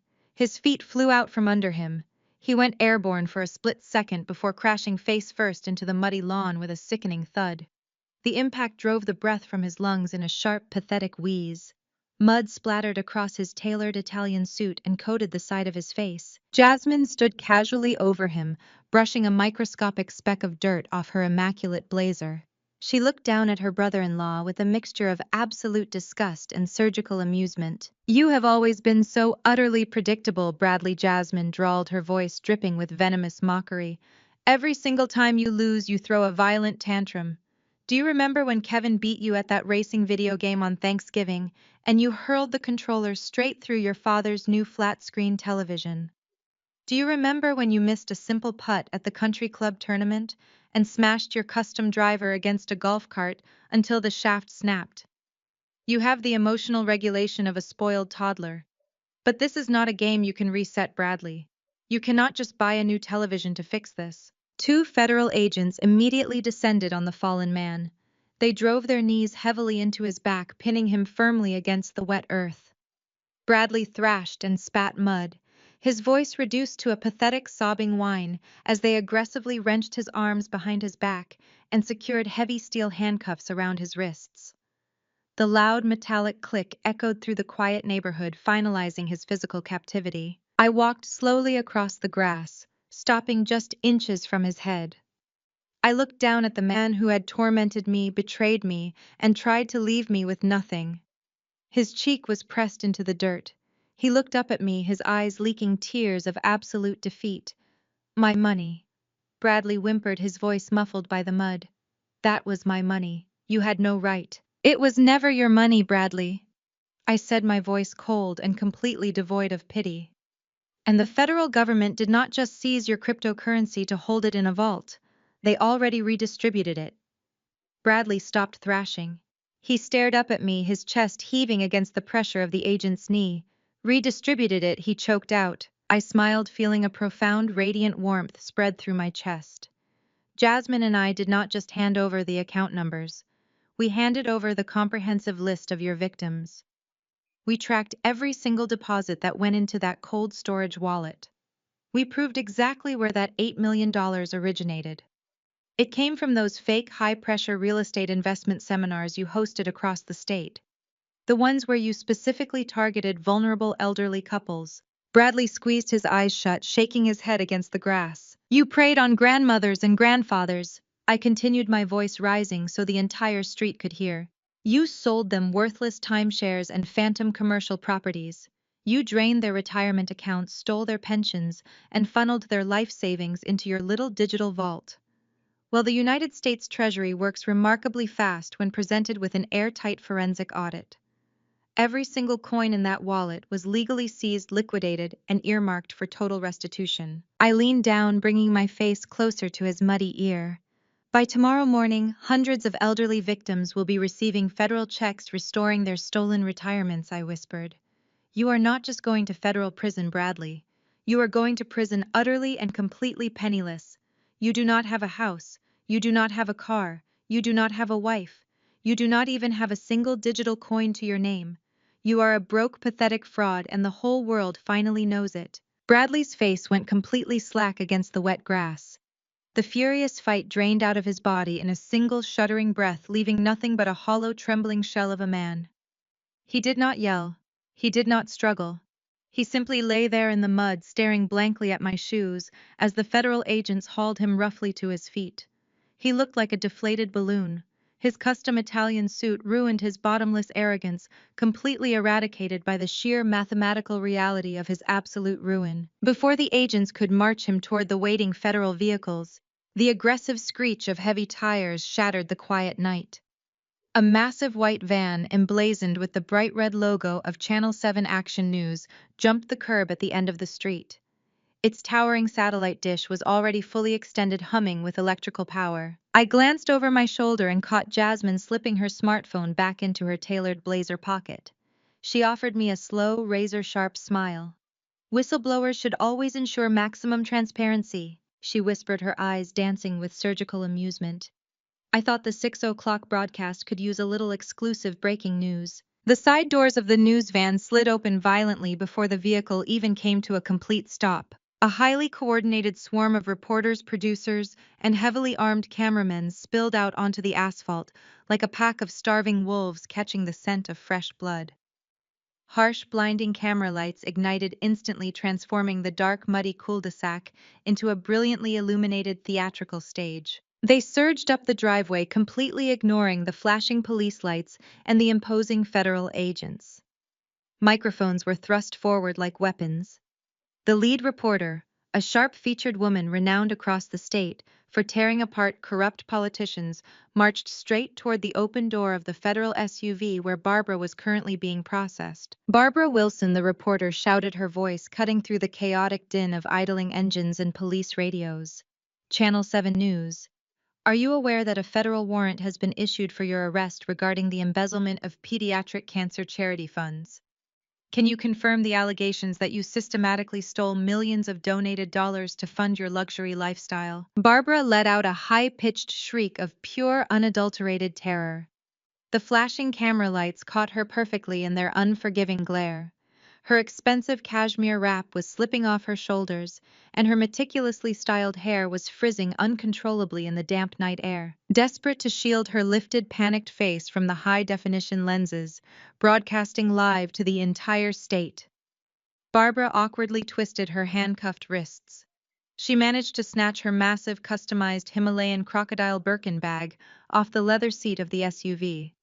She hoisted the ridiculously expensive bag up, pressing the exotic textured leather directly against her cheek to block the blinding camera lights. "Get those cameras away from me," Barbara screeched, her voice muffled behind the heavy designer purse.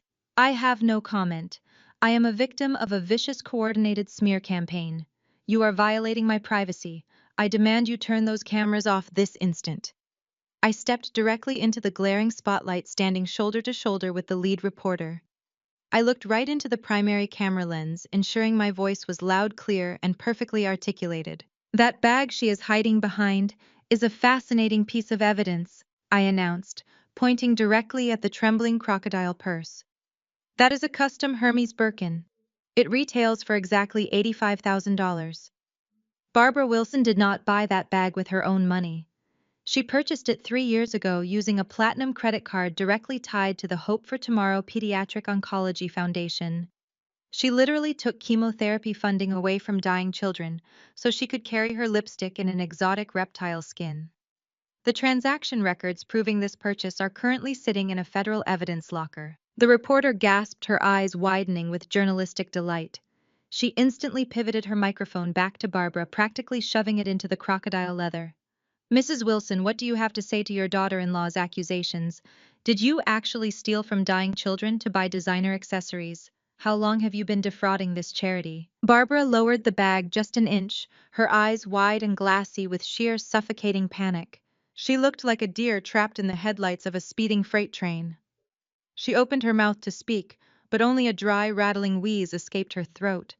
She looked left and right, desperately searching for anyone to save her, but found only the cold, unblinking stares of camera lenses. The camera operators aggressively pivoted their blinding lights sweeping across the ruined lawn to illuminate Bradley.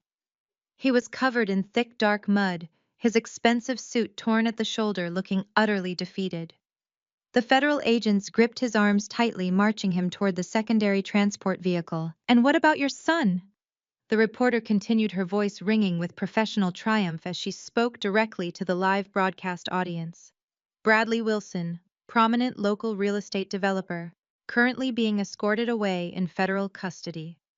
We are receiving live breaking reports from the United States Treasury that Mr. Wilson has been running a massive fraudulent investment ring, specifically targeting elderly retirees and stealing their hard-earned pensions." The reporter turned back to face the camera, squaring her shoulders, as her tone adopted a grave, authoritative cadence. "What you are witnessing here tonight is the complete and total downfall of the Wilson family. Long considered untouchable pillars of high society, they are now being exposed to the entire state as broke, fraudulent criminals who preyed on the most vulnerable members of our community. Their elite status was nothing but a mirage built on stolen money and shattered lives." Barbara heard every single word. The illusion of her untouchable wealth, her pristine reputation, and her elite social standing completely evaporated into the damp night air. The brutal reality of her absolute destruction finally registered in her mind. The heavy Birkin bag slipped from her trembling fingers, hitting the asphalt with a dull, heavy thud. Her eyes rolled back into her head. Her knees buckled violently beneath her. This time there was no theatrical gasp, no dramatic swoon, and no waiting arms to catch her. Barbara Wilson dropped like a stone, collapsing into a dead, unconscious heap on the muddy driveway as the cameras kept rolling. Barbara's spectacular collapse was met with a chaotic symphony of flashing camera bulbs and excited shouting. The news crew did not offer the slightest bit of assistance to the fallen matriarch. The lead reporter simply signaled her primary cameraman to zoom in closer, capturing the supposedly elite, untouchable Barbara Wilson, face down in the mud, directly next to her $85,000 handbag. It was the perfect, undeniable visual metaphor for their entire empire. Cheap, dirty, and utterly disgraced. The federal agents barely glanced at the unconscious woman. They were entirely focused on securing Bradley, hauling him roughly to his knees in the wet grass so they could properly search his pockets before loading him into the armored transport vehicle. I turned my back on the circus unfolding in the driveway. The flashing strobes and shouting reporters faded into a dull, unimportant white noise. I walked slowly across the ruined, muddy lawn, my eyes scanning the trampled grass, until I found exactly what I was looking for. There, resting near the edge of the wooden porch steps, was the thick manila envelope Bradley had violently hurled at my chest just hours ago, the aggressive, arrogant serving of his meticulously planned divorce papers, the heavily doctored documents he thought would leave me homeless, penniless, and entirely broken. I leaned down and picked up the envelope. The bottom corner was damp from the evening dew, but the pages inside were completely intact. I pulled out the crisp, legally binding documents and flipped straight to the final signature page. Then I reached into my purse and pulled out my favorite silver fountain pen. Bradley saw the metallic flash of the pen under the glaring news lights. He stopped, struggling against the federal agents pinning his shoulders. His bloodshot, panicked eyes locked onto the papers in my hand, and a new, entirely different kind of terror washed over his mud-streaked face. "Wait!" Bradley choked out, his voice suddenly frantic, cracking with desperate panic. "Diana, wait. Put the pen away. Do not sign that." I clicked the pen. The sharp mechanical sound cut cleanly through the damp night air. "Do not sign those papers," Bradley screamed violently, twisting his torso against the heavy grip of the federal agents holding him down.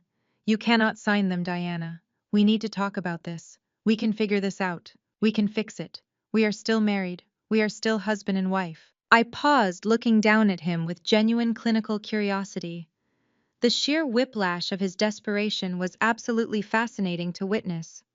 10 minutes ago, he was bragging about leaving me destitute and laughing about his hidden offshore accounts.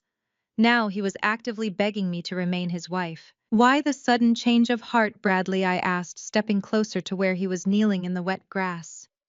You literally ambushed me with these papers tonight. You screamed that you wanted me out of your life immediately. You wanted me erased. Bradley swallowed hard, his eyes darting frantically toward the federal agents, then to Jasmine, and finally back to me.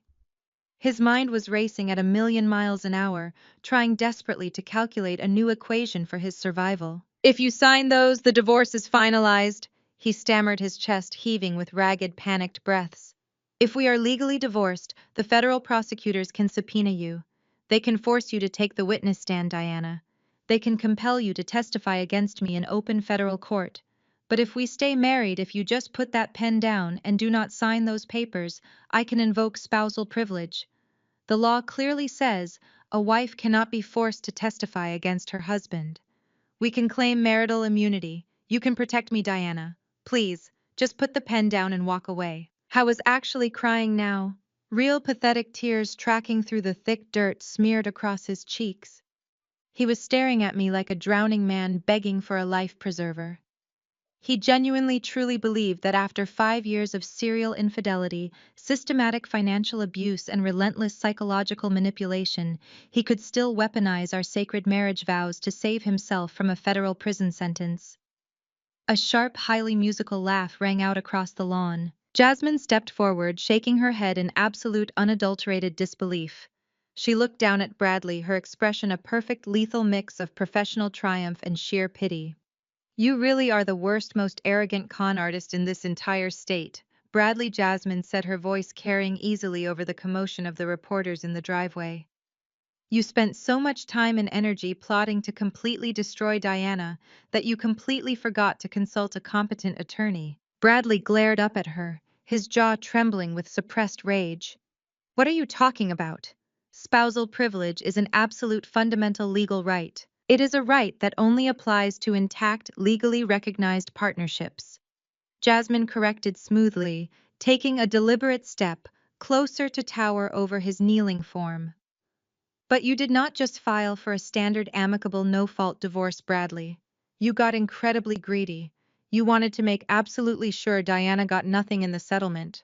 So you went to the courthouse and filed at-fault divorce papers. The remaining color completely drained from Bradley's face, leaving him looking like a muddy ghost. You explicitly cited malicious abandonment and calculated financial fraud as your primary grounds for the divorce.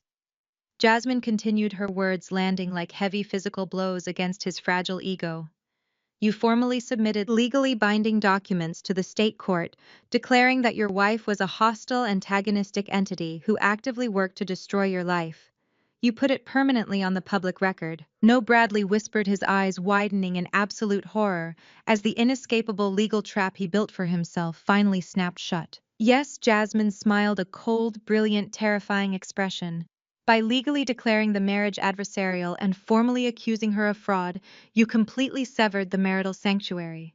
You explicitly, permanently waived your right to invoke any form of spousal privilege the exact second you filed those malicious papers. The federal prosecutors do not even have to fight your defense team on it. You handed them the loophole on a silver platter.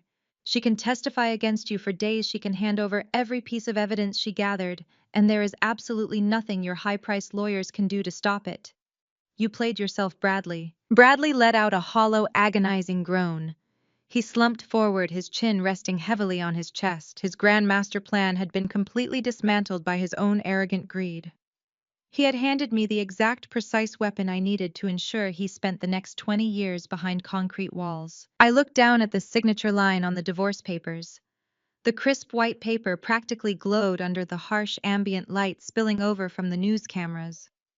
I needed a flat, highly stable surface to properly sign my name and legally end this decade-long nightmare. I stepped right up to Bradley. He was still kneeling in the mud, his hands securely handcuffed behind his back, his shoulders severely slumped in total pathetic defeat. Hold still, I commanded. Before he could process the sharp order, I firmly slapped the thick stack of divorce papers directly onto his broad, mud-soaked back. He flinched violently, letting out a startled gasp as I pressed the heavy paper flat against his ruined, expensive suit jacket. I leaned down, pressing the tip of my silver fountain pen firmly against the document. Using the back of my disgraced, handcuffed husband as a makeshift desk, I signed my name with bold, sweeping, unapologetic strokes. The dark ink flowed perfectly, finalizing the absolute end of my marriage and the absolute beginning of my total freedom. I lifted the papers off his back, admiring my flawless signature for a brief, highly satisfying second before folding the documents neatly in half. I clicked my pen shut with a sharp snap and dropped it back into my purse. Thank you for the solid support, Bradley, I said quietly, looking down at his trembling, broken form. It is genuinely the most useful thing you have done for me in 5 years. The sudden sharp slap of the divorce papers against Bradley's muddy back seemed to break the final spell holding the federal agents at bay. For the past 20 minutes, they had allowed the spectacular implosion of the Wilson family to play out primarily because every screaming confession and panicked admission was being recorded on their body cameras, building an insurmountable mountain of evidence. But with the legal documents signed and my personal business concluded, the lead IRS investigator finally signaled his team. It was time to wrap up the operation. Bradley let out a hollow, agonizing groan as the heavy weight of my signature formalized his absolute ruin. He did not try to stand. He did not try to fight. He simply remained kneeling in the wet, ruined grass of his mother's front lawn, staring blankly at the mud caked onto his expensive Italian trousers. All right, show is over, the lead agent announced, his voice projecting clearly over the hum of the idling federal SUVs and the distant chatter of the news crews. Let us get them processed. 2 burly federal agents stepped forward, grabbing Bradley by his upper arms and hauling him roughly to his feet. They spun him around, pressing him firmly against the side of the nearest black SUV. The sharp, metallic click of heavy steel handcuffs echoed across the driveway, finalizing his physical captivity. Bradley offered zero resistance. He was completely, utterly broken. Barbara, however, was not going quietly into the night. As a female police officer approached her, holding a pair of standard-issue handcuffs, Barbara's aristocratic delusion flared up one final pathetic time. She twisted her body away from the officer, her eyes wide with sheer indignation. "Do not touch me!" Barbara screeched, her voice cracking as she attempted to pull her expensive cashmere wrap tighter around her shoulders. "You cannot put those filthy metal things on me. I have a severe metal allergy. My skin is incredibly sensitive. They will scratch my wrists. I demand you let me walk to the vehicle unrestrained. I am a prominent member of this community, not a violent criminal." The female police officer, a seasoned veteran who had clearly dealt with entitled white-collar criminals before, did not even blink. She stepped forward, her expression completely devoid of sympathy, and forcefully grabbed Barbara's right arm. She twisted it behind the older woman's back with practiced mechanical efficiency. "Save the tears for the judge, Ma," the officer said flatly, pulling Barbara's other arm back and snapping the heavy steel cuffs firmly into place. The metal clicked loudly, securing the wealthy embezzler just as tightly as any common street thief. And for the record, the federal penitentiary does not offer hypoallergenic jewelry options. You will get used to the metal. Barbara let out a dramatic, breathless gasp, her face contorting into a mask of pure martyred agony. She looked desperately toward the news cameras, hoping to elicit some shred of public sympathy, but the reporters simply zoomed in closer, capturing her pathetic struggle in high definition. The illusion of her untouchable elite status was officially dead and buried. The officers began marching the mother and son duo toward the waiting transport vehicles. The flashing red and blue lights illuminated their muddy, ruined clothes, painting them in the harsh, unforgiving colors of federal justice. Jasmine stood silently beside me on the porch, her arms crossed, watching the scene unfold with absolute surgical satisfaction. As the agents shoved Bradley toward the open door of the police cruiser, he suddenly dug his heels into the wet pavement. He twisted his neck, fighting against the agent's grip just enough to look back at me one last time. His face was smeared with dark mud, his slick hair falling into his terrified eyes. The arrogant, wealthy crypto genius was gone, replaced by a desperate, cornered animal trying to land one final venomous strike before the cage door slammed shut. "I never loved you!" Diana Bradley screamed, his voice cracking with hysterical, venomous spite. He strained against the handcuffs, his chest heaving. "You hear me? I never loved you. You were nothing but a placeholder. You were a cheap, boring, pathetic little accountant I kept around to balance the books while I looked for a real woman. I never wanted you. You mean absolutely nothing to me." He expected me to cry. He expected me to shatter under the weight of his cruel parting words. He wanted to take one piece of my dignity with him into that federal prison cell. I did not flinch. I did not raise my voice.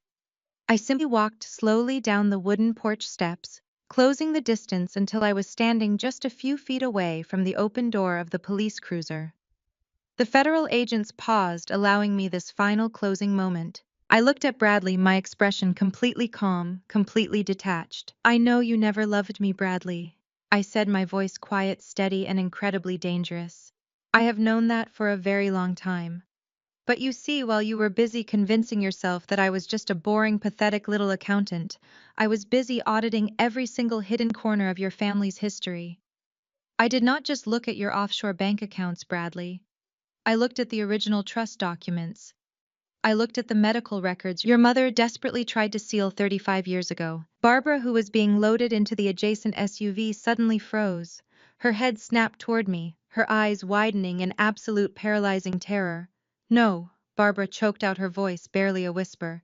"Diana, do not." Bradley frowned, his manic energy faltering slightly. "What are you talking about?" he demanded, his eyes darting between me and his panicked mother. I smiled, feeling the absolute crushing weight of the truth sitting heavily on my tongue. "You always bragged about your pure aristocratic bloodline, Bradley," I continued, ensuring my voice carried clearly over the idling engines. "You always treated Jasmine and Kevin like second-class citizens because you thought you were the true golden heir to your father's massive empire. You thought you were the genetically superior, flawless son." I leaned in closer, my eyes locking onto his. "But my forensic audit uncovered a very interesting payment structure hidden in your mother's personal accounts." I whispered, loud enough for him to hear, but soft enough to make the revelation cut, like a surgical blade.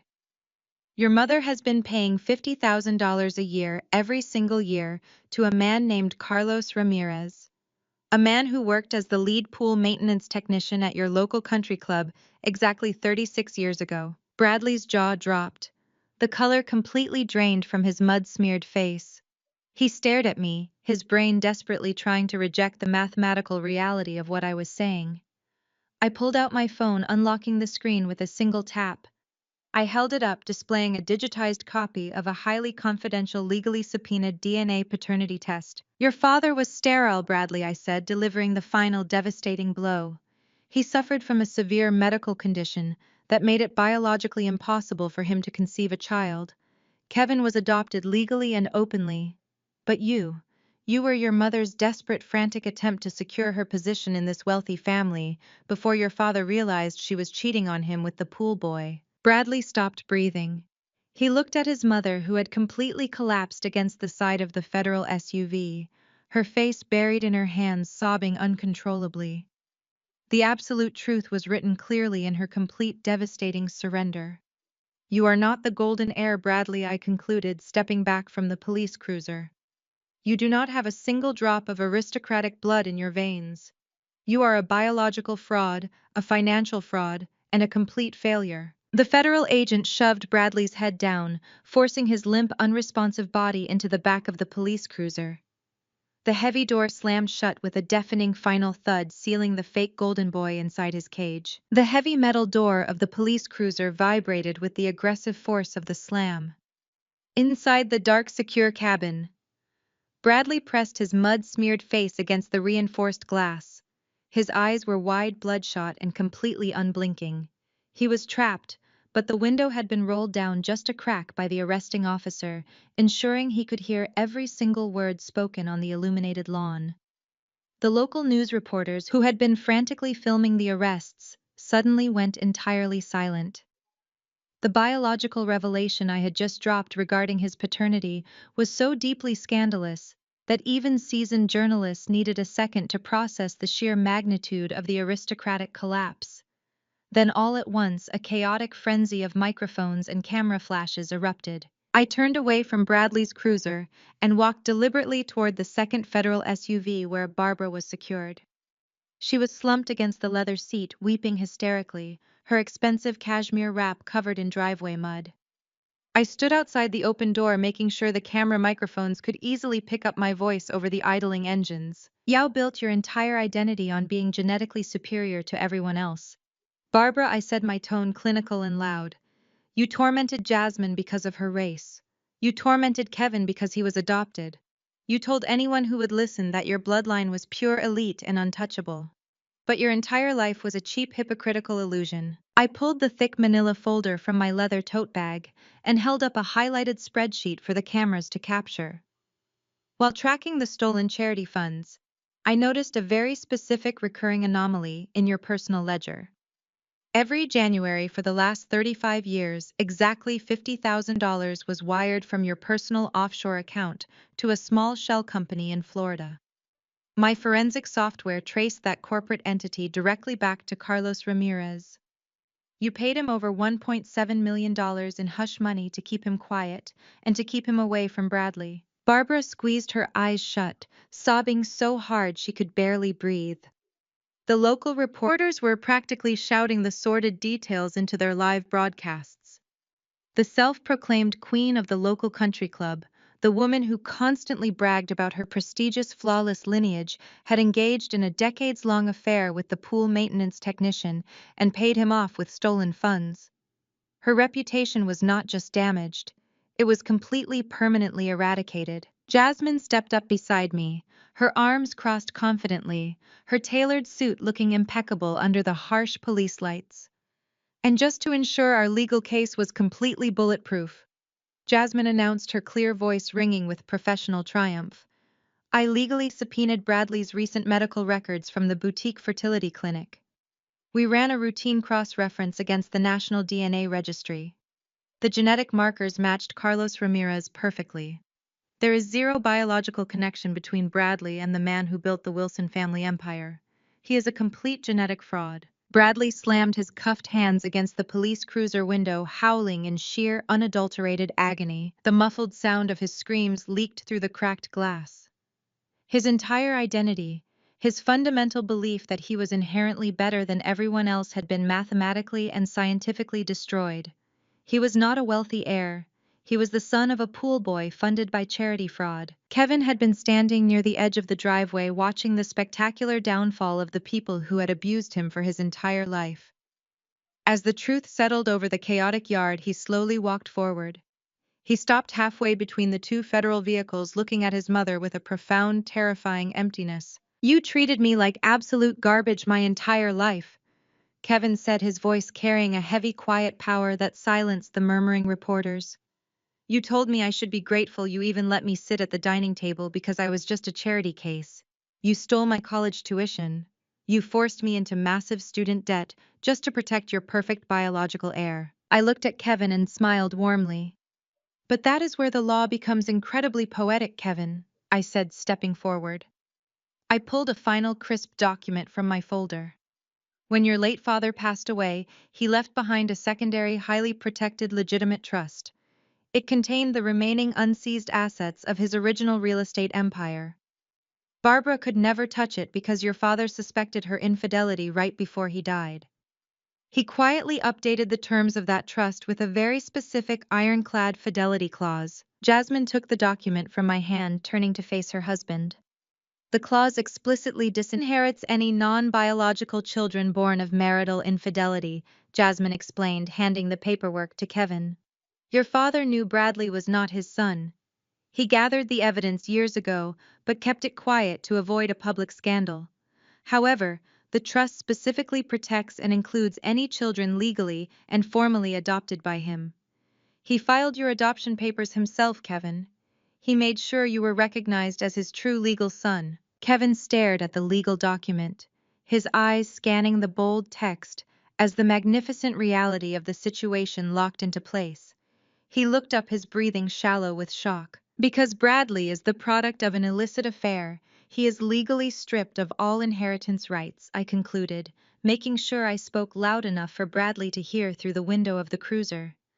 And since the federal government is currently seizing every single dollar, Barbara stole the only untouched legitimate money left in the entire Wilson estate belongs to the sole legally recognized heir. I smiled at the man who had worked double shifts and suffered through a decade of his mother's emotional abuse. Congratulations, Kevin, I said, my voice echoing across the quiet, captivated neighborhood. You are the sole inheritor of a $40 million real estate trust. Bradley has absolutely nothing. The heavy steel doors of the federal transport vehicles slammed shut in rapid aggressive succession. The rhythmic metallic drumbeats signaled the absolute and permanent end of the Wilson family reign. The lead federal agent signaled his team with a sharp wave of his hand, and the imposing convoy of armored SUVs and local police cruisers began to roll backward down the long circular driveway. I watched through the tinted glass of the final departing cruiser as Brittany was violently secured in the back seat. Her pathetic, greedy attempts at extorting me earlier in the evening had earned her a direct ticket to the county jail, alongside the very people she tried to emulate. Her heavily contoured face was now a ruined mess, deeply streaked with running mascara and panicked tears. She sobbed uncontrollably, slamming her handcuffed wrists against the reinforced window. She finally realized that tying her wagon to Bradley's sinking ship had completely obliterated her own future. Bradley and Barbara were in the lead vehicles ahead of her, their arrogant aristocratic delusions officially traded for federal holding cells. The aggressive wail of the police sirens faded into the damp night air, echoing faintly off the surrounding mansions, before disappearing entirely. The blinding chaotic glare of the news camera lights vanished as the Channel 7 van hastily packed up its equipment, its crew rushing to chase the police convoy downtown for the midnight broadcast. The chaotic driveway finally fell dead silent. The sudden absolute quiet was jarring, leaving nothing but the sound of the evening wind rustling through the ancient oak trees lining the upscale street. I took a slow, deep breath of the crisp night air and turned to look at the massive, imposing facade of the Wilson estate. The pristine white columns, the wraparound porch, and the perfectly manicured landscaping had always been the ultimate symbol of their untouchable elite wealth. My eyes drifted down to the sprawling front lawn, now violently churned into thick, ugly mud by the heavy boots of federal agents and the aggressive tires of the armored transport vehicles. I stared at the ruined grass, a profound, surprising sense of detachment washing over my shoulders. For 5 grueling years, this sprawling property had been my personal prison. I remembered the endless, exhausting Saturday mornings I spent out here on my hands and knees in the dirt. I used to pull weeds, trim the massive rose bushes, and scrub the pristine white porch pillars until my fingers literally bled. I had desperately tried to maintain the flawless, picture-perfect illusion of our highly successful marriage for the neighborhood to see. Meanwhile, Bradley would be passed out upstairs in the cavernous master suite, aggressively sleeping off another luxurious, expensive cocaine-fueled bender he had enjoyed with his so-called business partners the night before. I poured my literal sweat and physical labor into maintaining the structural integrity of his arrogant empire, while he actively, systematically dismantled my self-worth from the inside out. He treated me like an unpaid property manager, barking orders about the state of the flower beds, while funneling our shared assets into hidden offshore accounts. Looking at the sprawling, multi-million-dollar mansion, now I felt absolutely nothing. The physical structure held no power over me anymore. The massive crystal chandeliers visible through the tall front windows looked cheap and ostentatious. The imposing custom-built oak doors looked hollow and fragile. I felt zero attachment to the expensive brick and mortar that had ruthlessly consumed a decade of my life. It was just a house. It had never been a home, and I was thrilled to never step foot inside it again. Kevin walked slowly across the ruined, muddy lawn, his hands tucked deeply into his pockets. The heavy, suffocating burden of his mother's relentless psychological abuse seemed to have physically lifted off his shoulders. He stood beside me on the driveway, staring at the empty street where the police cruisers had disappeared into the dark. "Thank you, Diana," Kevin said, his voice carrying a quiet, resonant strength I had never heard from him before. "You did not just expose their financial crimes. You set me free. I spent my entire life believing I was a worthless charity case because that is exactly what Barbara needed me to believe to protect her own dirty secrets. Now they are locked in federal holding cells, and I'm going to tear down every single corrupt piece of the company they built and start over. I smiled, placing a reassuring hand on his arm. You earned your freedom, Kevin, I replied. You survived their cruelty. You are the only legitimate heir to the clean money left in that trust. Now it is your turn to rebuild the legacy the right way without the poison they injected into it. Jasmine stepped down from the wooden porch, her tailored suit completely unwrinkled despite the explosive, chaotic events of the evening. She checked her smartphone, tapping the glowing screen with sharp, highly efficient movements. The federal prosecutors have officially frozen all of Bradley and Barbara's offshore accounts. Jasmine announced, her tone ringing with absolute professional victory. The embezzlement charges alone carry a mandatory minimum of 20 years. Add in the wire fraud, the pediatric charity theft, and Brittany's recorded extortion attempt, and none of them will see the outside of a federal prison wall until they are well into their retirement years. The assets are locked, the evidence is secured. We won, Diana. It is completely over. Before I could respond to Jasmine's incredible legal update, the heavy crunch of tactical boots on gravel drew our collective attention back to the front porch. A tall, stern representative from the federal bank stepped out from the shadows of the doorway. He wore a dark, heavy windbreaker, emblazoned with the bright yellow letters of the United States Treasury Department. He carried a thick, heavy steel chain over his right shoulder and a massive brass padlock in his left hand. He walked directly up the wooden steps, completely ignoring the ornate monogrammed welcome mat Barbara had custom ordered from Italy. He did not look at the expensive landscaping or admire the custom stained glass windows. He operated with cold, precise, undeniable government efficiency. "Excuse me, Ma," the federal representative said respectfully, stopping at the top of the stairs and nodding toward me. "I have been instructed to secure the premises. This property is now officially under federal jurisdiction. All physical and financial assets inside are pending immediate liquidation to repay the elderly pensioners your husband defrauded. You are legally cleared to leave the premises." I took a deliberate step back toward the street, gesturing toward the grand front door with an open, welcoming palm.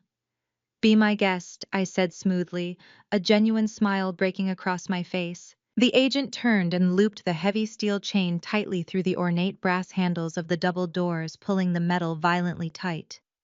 He snapped the massive brass padlock into place with a loud, echoing crack that sounded like a gunshot in the quiet, affluent neighborhood. Finally, he reached into his jacket pocket, pulled out a bright neon green sticker, and slapped it directly onto the center of the beautiful oak wood. The bold black letters read, "Seized by the U.S. government." I stared at the heavy padlock and the bright neon warning sign glowing in the dark.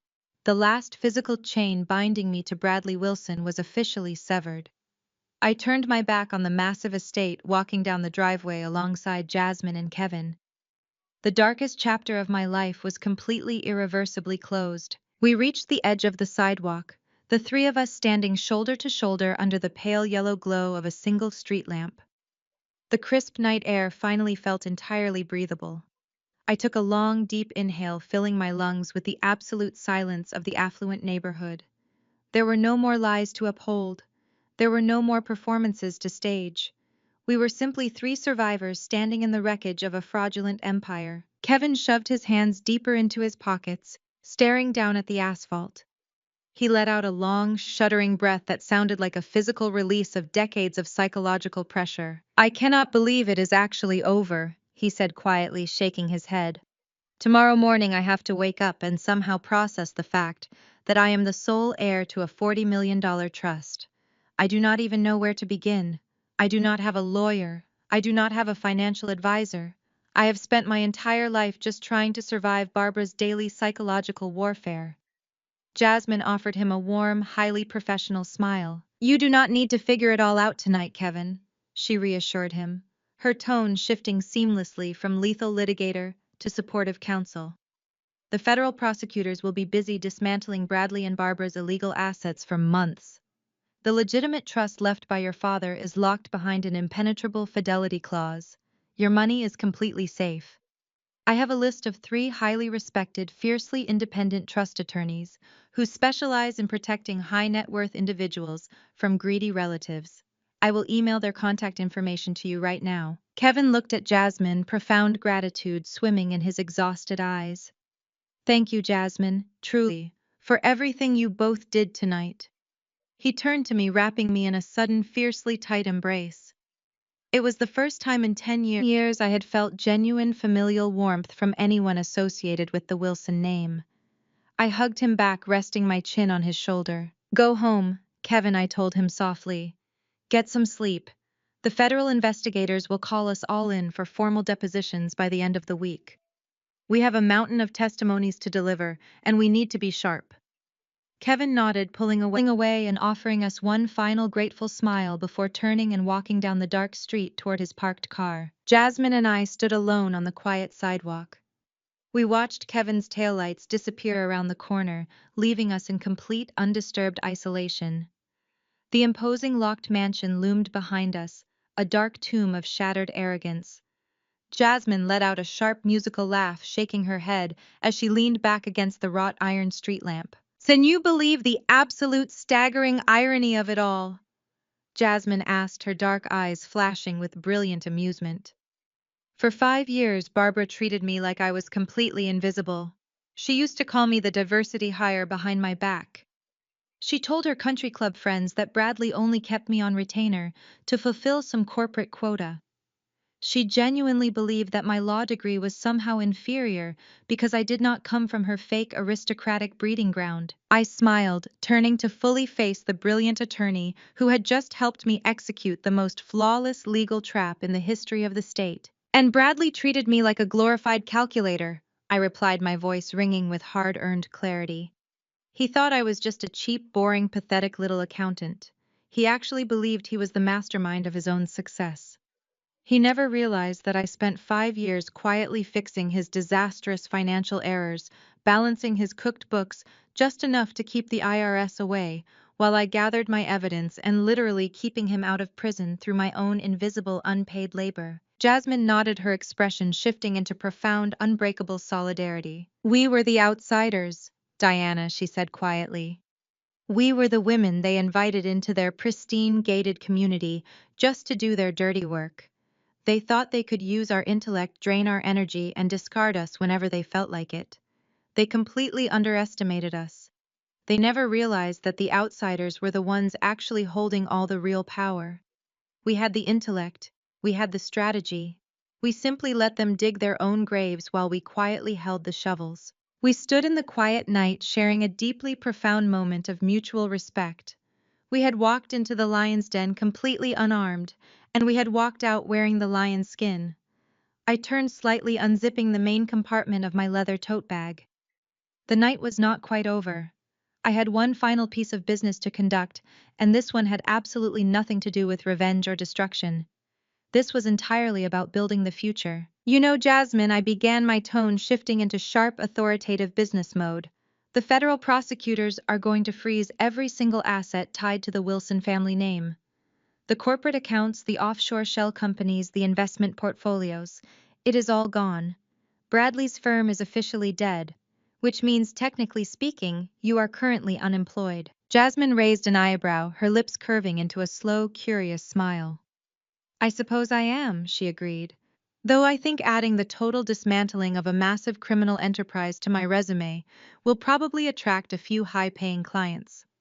I am not particularly worried about my career prospects, Diana. You should not be, I replied, pulling a thick, crisp, perfectly bound document from my bag, because I am officially poaching you. Jasmine looked down at the pristine stack of papers in my hand. Her professional curiosity immediately piqued. What is that? It is an employment contract, I stated, clearly, holding the document out to her. A partnership agreement, to be exact. Jasmine took the papers, flipping open the heavy cardstock cover. She scanned the first page, her sharp legal mind instantly processing the terms, the compensation package, and the corporate structure. Her eyes widened slightly as she read the capitalized bold print at the top of the page. I inherited $18 million from my grandfather 3 years ago. I explained, delivering the final brilliant secret, I had kept hidden from Bradley's greedy hands. I locked it away in an impenetrable ironclad trust. Bradley never knew it existed. He thought I was financially dependent on him. He thought he could leave me destitute. But that money has been sitting safely in a secure account, waiting for me to finally cut the dead weight and start my own life. Jasmine looked up from the contract, staring at me with absolute awe. You are starting your own financial firm. I am starting an elite wealth management and forensic accounting firm. I corrected her, my voice ringing with absolute certainty. A firm dedicated specifically to protecting vulnerable individuals from financial predators. I have the capital, I have the vision, I have the unshakable determination. But I need a legal shark to help me protect the perimeter. I need a partner who knows exactly how to tear down corrupt empires and build impenetrable fortresses. I looked Jasmine directly in the eyes, extending my hand toward her in the cool night air. I want you to be the lead legal counsel and a full equity partner at my new firm, Jasmine, I offered. We already proved we are the smartest women in the room. Now it is time to prove we can run the entire city. Jasmine looked at the contract in her hand, then looked back at the massive seized mansion looming in the dark. She let out a sharp, breathless laugh. She gripped the employment contract tightly in her left hand, and with her right hand she reached out and firmly grasped mine. Her dark eyes burned with fierce, unbreakable ambition. I accept, she said, her voice ringing with lethal confidence. Let us go run the city. Exactly 1 month later, the stifling humidity of that dark, chaotic driveway had been completely replaced by the crisp, freezing altitude of the Colorado mountains. I sat curled into the corner of a massive custom-built leather sectional, tucking my bare feet under a thick, heavy cashmere throw blanket. Across the expansive living room, a roaring fire crackled aggressively in the floor-to-ceiling river stone hearth. Beyond the massive wall-to-wall windows, a heavy evening snow fell gently over the private, isolated acres of my Aspen estate. The towering pine trees were dusted in brilliant white powder, standing like silent sentinels guarding my newfound sanctuary. I took a slow, deep breath, inhaling the rich scent of burning cedar and absolute unconditional freedom. The oppressive weight of the Wilson family was nothing but a distant, fading memory. I reached out to the heavy mahogany coffee table, picking up a crystal glass filled with a profoundly expensive, perfectly aged Cabernet Sauvignon. I took a slow sip, letting the rich, complex flavors settle on my tongue as I looked back down at the glowing screen of my digital tablet. The headline on the National Financial News Portal was bold, sharp, and completely uncompromising. Former real estate tycoon and socialite mother receive maximum federal sentences in charity fraud scandal. I scrolled smoothly down the digital page, my eyes scanning the clinical mathematical breakdown of their complete and utter destruction. The federal judge had shown absolutely zero leniency during the sentencing hearing. Bradley and Barbara Wilson were both formally sentenced to 15 years in federal prison without the possibility of early parole. The article detailed how the prosecutors, armed with the impeccably organized forensic ledgers I had meticulously compiled, had effortlessly dismantled their expensive, desperate defense team. Barbara had reportedly collapsed in the courtroom when the judge ordered the total liquidation of her remaining personal assets to pay restitution to the elderly pensioners she had robbed.